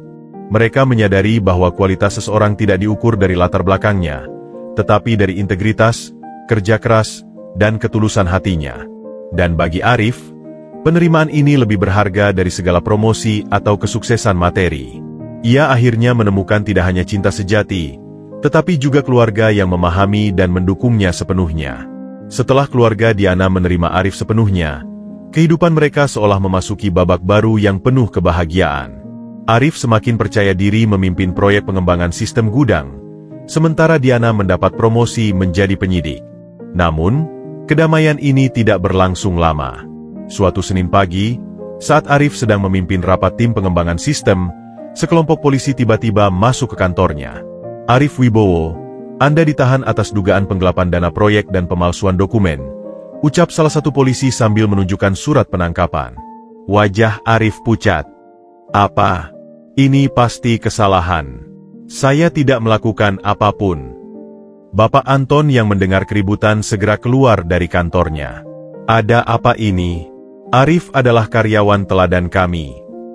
Kami punya bukti transfer dana proyek rekening pribadinya, serta dokumen tender yang dipalsukan," jawab polisi itu dingin. Arif dibawa ke kantor polisi dengan tangan diborgol. Rasa malu dan bingung membanjiri dirinya. Di kantor polisi, ia dimasukkan ke dalam sel sambil menunggu proses penyidikan. Begitu mendengar kabar ini, Diana langsung berlari ke kantor polisinya. "Ini pasti kesalahan. Arif tidak mungkin melakukan ini." Atasan Diana, AKP Budi, menyambutnya dengan wajah serius. "Diana, kamu tidak boleh terlibat dalam kasus ini. Ada konflik of interest. Tapi saya tahu Arif. Dia orang paling jujur yang saya kenal. Saya mengerti perasaanmu, tapi bukti di lapangan kuat. Ada transfer 500 juta ke rekeningnya dari dana proyek." Sementara itu, di dalam sel, Arif mencoba mengingat-ingat apa yang mungkin terjadi. Tiba-tiba, ia teringat sesuatu. Beberapa hari yang lalu, Rudi datang ke kantor dan bertemu dengan staf keuangan. Malam itu, Diana mengunjungi Arif di sel. Matanya merah karena menangis. "Arif, katakan padaku yang sebenarnya. Apa kamu terpaksa melakukan ini? Ada masalah keuangan?" Arif menggenggam tangan Diana melalui jeruji. "Demi segala yang kusucikan, Diana, aku tidak melakukan ini. Aku yakin Rudi yang berada di balik semua ini. Tapi bukti semakin kuat. Bahkan seorang staf keuangan perusahaan bersaksi bahwa Arif yang memintanya mentransfer dana tersebut." Orang tua Diana yang awalnya mendukung, mulai ragu lagi. "Diana, mungkin kita terlalu cepat mempercayainya," kata ibu Diana dengan suara sedih. "Tidak, Ibu. Aku percaya Arif. Aku akan membuktikan ketidakbersalahannya." Diana mengambil cuti darurat dan memulai penyelidikan sendiri. Dengan menggunakan keahliannya sebagai penyidik, ia melacak setiap transaksi dan memeriksa dokumen-dokumen yang diduga dipalsukan. "Lihat ini," ucap Diana pada atasannya sambil menunjukkan hasil penyelidikannya. Tanda tangan Arif di dokumen ini berbeda dengan spesimen aslinya. Dan transfer dilakukan dari IP address yang tidak biasa. AKP Budi masih ragu. Tapi ada saksi yang melihatnya melakukan ini. "Saksi bisa dibayar," sanggah Diana. "Izinkan saya menyelidiki lebih lanjut." Dengan risiko dipecat dari pekerjaannya, Diana terus menyelidiki. Ia menemukan bahwa uang yang ditransfer ke rekening Arif langsung dialihkan ke rekening luar negeri hanya dalam waktu 2 jam. Seseorang dengan sengaja mentransfer uang ke rekening Arif, lalu mengambilnya kembali untuk membuatnya terlihat bersalah, analisa Diana. Pada hari ketiga Arif dalam tahanan, Diana menemukan petunjuk penting. Seorang security di gedung kantor Arif ingat bahwa pada malam sebelum kejadian, Rudi dan beberapa orang tak dikenal masuk ke kantor. "Dia bilang ada meeting mendadak," kata security itu. Diana juga menemukan bukti bahwa staf keuangan yang bersaksi terhadap Arif ternyata adalah sepupu jauh Rudi. Semua mulai jelas. Ini adalah konspirasi yang dirancang matang untuk menjebak Arif. Tapi mereka masih butuh bukti kuat. Pada menit-menit terakhir, Diana mendapat ide brilian. Ia memeriksa log aktivitas sistem keuangan perusahaan dan menemukan bahwa dokumen-dokumen palsu itu dibuat dari komputer yang sama yang digunakan Rudi saat meeting mendadak itu. Dengan bukti-bukti baru ini, Diana menghadap atasannya. "Saya mohon, Pak, bebaskan Arif. Semua bukti menunjukkan ini adalah rekayasa." AKP Budi memeriksa semua bukti yang dikumpulkan Diana. "Kamu benar. Ini memang konspirasi yang sangat rapi." Arif dibebaskan pada hari kelima. Saat keluar dari tahanan, ia langsung memeluk Diana erat-erat. "Aku tidak akan bisa membalas semua yang telah kamu lakukan untukku. Kamu sudah membuktikan cintumu dengan tetap jujur dalam situasi paling sulit sekalipun, bisik Diana. Rudy akhirnya ditangani dengan bukti-bukti yang kuat. Kali ini, ia tidak bisa lagi mengelak. Konspirasi untuk menjebak Arif adalah kesalahan terbesarnya. Pengorbanan Diana membuktikan bahwa cinta sejati tidak hanya tentang kebahagiaan, tetapi juga tentang kesetiaan dan keberanian untuk membela kebenaran. Dan bagi Arif, ini adalah bukti terakhir yang dibutuhkannya, bahwa Diana mencintainya apa adanya, dalam suka maupun duka. Setelah dibebaskan dari tahanan, Arif menghadapi tantangan baru, memulihkan reputasinya yang tercoreng. Meski secara hukum dinyatakan tidak bersalah, bisik-bisik dan pandangan curiga masih mengikutinya. Bahkan beberapa rekan kerja masih menjaga jarak. Jangan khawatir, Arif, hibur Bapak Anton di kantor. Kami semua di sini percaya padamu. Yang penting sekarang fokus menyelesaikan proyek sistem gudang. Tapi Arif bisa merasakan perbedaan perlakuan. Beberapa mitra bisnis menjadi enggan berjabat tangan, dan ada yang secara halus meminta digantikan dalam proyek-proyek tertentu. Diana, yang melihat penderitaan Arif, mengajaknya berbicara serius suatu malam. Kita harus membersihkan namamu sepenuhnya. Kebenaran hukum saja tidak cukup. Kita perlu kebenaran di mata masyarakat. Mereka pun menyusun strategi. Pertama, Arif mengundang semua staf dan mitra bisnis untuk presentasi terbuka tentang proyek sistem gudang yang dipimpinnya. Diana membantu menyiapkan materi presentasi yang profesional. Hari ini, saya tidak hanya akan mempresentasikan kemajuan proyek, pembukaan Arif di hadapan audiens yang penuh rasa ingin tahu, tapi juga menunjukkan transparansi total dalam pengelolaan dana proyek. Dengan bantuan Diana yang ahli digital forensik, Arif menunjukkan log sistem yang membuktikan bahwa semua transaksi dapat dipertanggungjawabkan. Ia bahkan menunjukkan perbandingan tanda tangan asli dan palsu yang digunakan untuk menjebaknya. Seorang mitra bisnis senior berdiri. Arif, saya akui awalnya saya ragu. Tapi presentasimu hari ini tidak hanya meyakinkan, tapi juga menunjukkan integritasmu yang tinggi. Langkah kedua adalah menghadapi Rudy yang sedang menjalani proses hukum. Arif meminta izin untuk bertemu dengannya di tahanan. Kamu yakin ingin melakukan ini? Tanya Diana dengan wajah khawatir. Arif mengangguk mantap. Aku harus menutup semua ini dengan cara yang benar. Pertemuan di ruang visitasi penjara berlangsung tegang. Rudy duduk dengan wajah muram, menatap Arif dengan campuran rasa malu dan dendam. Kenapa kamu datang? Mau mengejekku? Sergah Rudy. Arif menghela napas. Aku datang untuk memaafkanmu, Rudy. Rudy terkejut. Apa? Kamu memaafkanku? Setelah semua yang kulakukan padamu. Kebencian hanya akan melahirkan kebencian baru, jawab Arif tenang. Aku memilih untuk mengakhirinya hari ini. Diana yang berdiri di samping Arif menambahkan, kami bahkan akan meminta hakim memberikan keringanan hukuman untukmu, asalkan kamu bersedia mengikuti program rehabilitasi. Rudy terdiam lama, matanya berkaca-kaca. Aku tidak mengerti. Kenapa kalian berbaik hati seperti ini padaku? Karena kami percaya setiap orang bisa berubah, ucap Arif. Dulu aku datang ke kota ini dengan penuh kebencian pada orang-orang sepertimu yang menindas yang lemah. Tapi Diana mengajariku bahwa yang terbaik adalah membalas kejahatan dengan kebaikan. Air mata Rudy akhirnya menetes. Aku minta maaf. Aku iri padamu, Arif. Kamu memiliki segala sesuatu yang tidak kumiliki, ketulusan, kekuatan karakter, dan cinta Diana yang tulus. Pertemuan itu berakhir dengan pelukan haru antara Arif dan Rudy. Sebuah rekonsiliasi yang tidak pernah terbayangkan oleh siapapun. Keesokan harinya, berita tentang rekonsiliasi ini menyebar cepat. Seorang jurnalis yang mendengar kisahnya mewawancarai Arif dan Diana, menulis artikel lengkap tentang perjalanan mereka, dari pertemuan pertama yang dramatis hingga rekonsiliasi yang menginspirasi. Artikel itu menjadi viral. Arif tidak hanya mendapatkan kembali reputasinya, tapi bahkan menjadi inspirasi bagi banyak orang. Perusahaannya kebanjiran tawaran kerjasama, dan Bapak Anton mempromosikannya menjadi direktur operasional. Kamu pantas dapat ini, Arif, kata Bapak Anton dalam rapat direksi. Kamu tidak hanya membuktikan kompetensimu, tapi juga integritas dan kemampuanmu memaafkan. Malam itu, Di atas gedung tinggi tempat Arif pertama kali dibuli, kini ia berdiri bersama Diana, memandangi gemerlap kota. Kota ini sudah menjadi rumah kita, bisik Arif sambil memeluk Diana dari belakang. Karena rumah adalah tempat di mana kita menemukan cinta dan pengampunan, jawab Diana lembut. Cinta mereka telah melewati ujian terberat, prasangka, konspirasi jahat, dan cobaan hukum. Tapi justru dalam api ujian itulah cinta mereka ditempa menjadi semakin kuat dan abadi.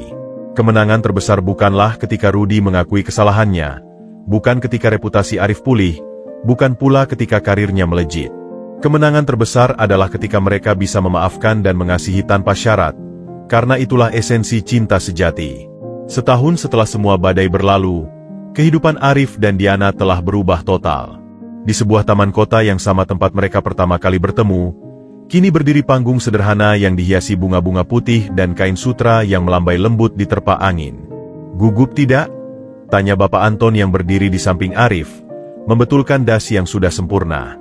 Arif tersenyum, matanya tak lepas dari ujung aisle di mana Diana akan berjalan. Gugup, tapi lebih bahagia, Pak. Akhirnya hari ini tiba juga. Di sisi lain, Diana berdiri dengan ayahnya yang sudah menitikkan air mata. Anakku, kamu cantik sekali, bisik ayah Diana sambil menatap putri semata wayangnya yang mengenakan gaun pengantin sederhana namun elegan. Ibu, jangan nangis, ucap Diana pada ibunya yang tak henti mengusap air mata. Ini hari bahagia. Ibu Diana memeluk putrinya. Ibu bangga padamu, sayang.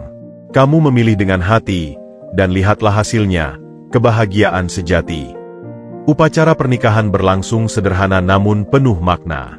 Teman-teman kerja Arif dari gudang hadir dengan pakaian terbaik mereka, berdampingan dengan keluarga besar Diana dan rekan-rekan polisi. Bahkan beberapa mantan pembuli Arif hadir dengan tulus, termasuk Rudy yang kini sudah berubah dan menjadi sukarlawan di yayasan sosial. Saat pertukaran janji, Arif memandangi Diana dengan mata berkaca-kaca. Diana, kamu adalah mukjizat dalam hidupku. Di saat seluruh kota ini menolakku, kamu mengulurkan tangan. Di saat semua orang meragukanku, kamu percaya. Aku berjanji akan mencintaimu, menghargaimu, dan membuatmu bahagia seumur hidupku. Diana menjawab dengan suara lembut namun tegas.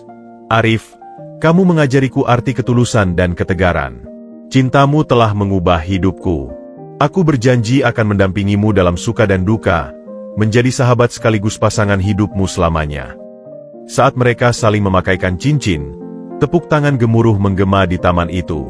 Bukan hanya untuk pernikahan mereka, tapi untuk perjalanan cinta yang telah menginspirasi begitu banyak orang. Setelah resepsi, di bawah langit berbintang, mereka duduk berdua di bangku yang sama tempat pertama kali Diana menolong Arif. Masih ingat hari itu? Tanya Diana sambil memegang erat tangan Arif. Seumur hidup tidak akan pernah kulupa, jawab Arif. Wajahmu yang penuh ketegasan, suaramu yang membela, dan tanganmu yang mengulurkan pertolongan. Saat itulah aku tahu, ada sesuatu yang istimewa tentangmu. Diana meletakkan kepalanya di bahu Arif. Dan lihat sekarang, kamu sudah menjadi direktur operasional, punya tim yang menghormatimu, dan bahkan punya program pelatihan untuk anak-anak desa yang ingin merantau. Itu semua karena dukunganmu, Diana. Kamu yang mempercayaiku ketika bahkan aku sendiri sudah tidak percaya. Malam pertama mereka habiskan di apartemen kecil yang baru mereka beli bersama. Bukan rumah mewah, tapi penuh dengan cinta dan kenangan. Di dindingnya tergantung foto pernikahan mereka, ijazah kursus manajemen Arif, dan surat penghargaan Diana atas pengabdiannya. 3 tahun kemudian, di rumah yang sama namun kini lebih hidup dengan tawa seorang bayi perempuan, mereka duduk di balkon menikmati matahari terbenam. Papa, lihat, burung, celoteh Maya, putri mereka yang berusia 2 tahun. Arif mengangkat Maya ke pangkuannya. Iya, sayang. Itu burung yang sama seperti yang Papa lihat waktu pertama kali datang ke kota ini. Diana tersenyum melihat mereka. Dia semakin mirip kamu setiap hari, Arif. Punya ketegaran yang sama. Tapi matanya mirip kamu, Diana. Tajam dan penuh belas kasih. Kebahagiaan yang tertunda akhirnya datang dengan sempurna. Bukan dalam bentuk kekayaan atau kemewahan, tapi dalam kehangatan keluarga kecil yang saling mencintai. Arif kini tidak hanya sukses secara materi, tapi yang lebih penting, ia telah menjadi inspirasi bagi banyak anak desa yang bermimpi mengubah nasib. Setiap akhir pekan, mereka mengunjungi orang tua Arif di desa, membawa serta Maya yang senang bermain di sawah. Dan setiap kali melewati taman tempat mereka pertama bertemu, Arif dan Diana selalu tersenyum, mengingat bahwa dari tempat yang penuh air mata itulah, kebahagiaan terbesar mereka bermula. Cinta mereka telah membuktikan bahwa yang terpenting dalam hidup bukanlah dari mana kita berasal, tapi kemana kita akan pergi bersama orang yang kita cintai. Dan bahwa kebahagiaan sejati memang seringkali tertunda, tapi akan datang pada waktunya, lebih indah dari yang pernah kita bayangkan.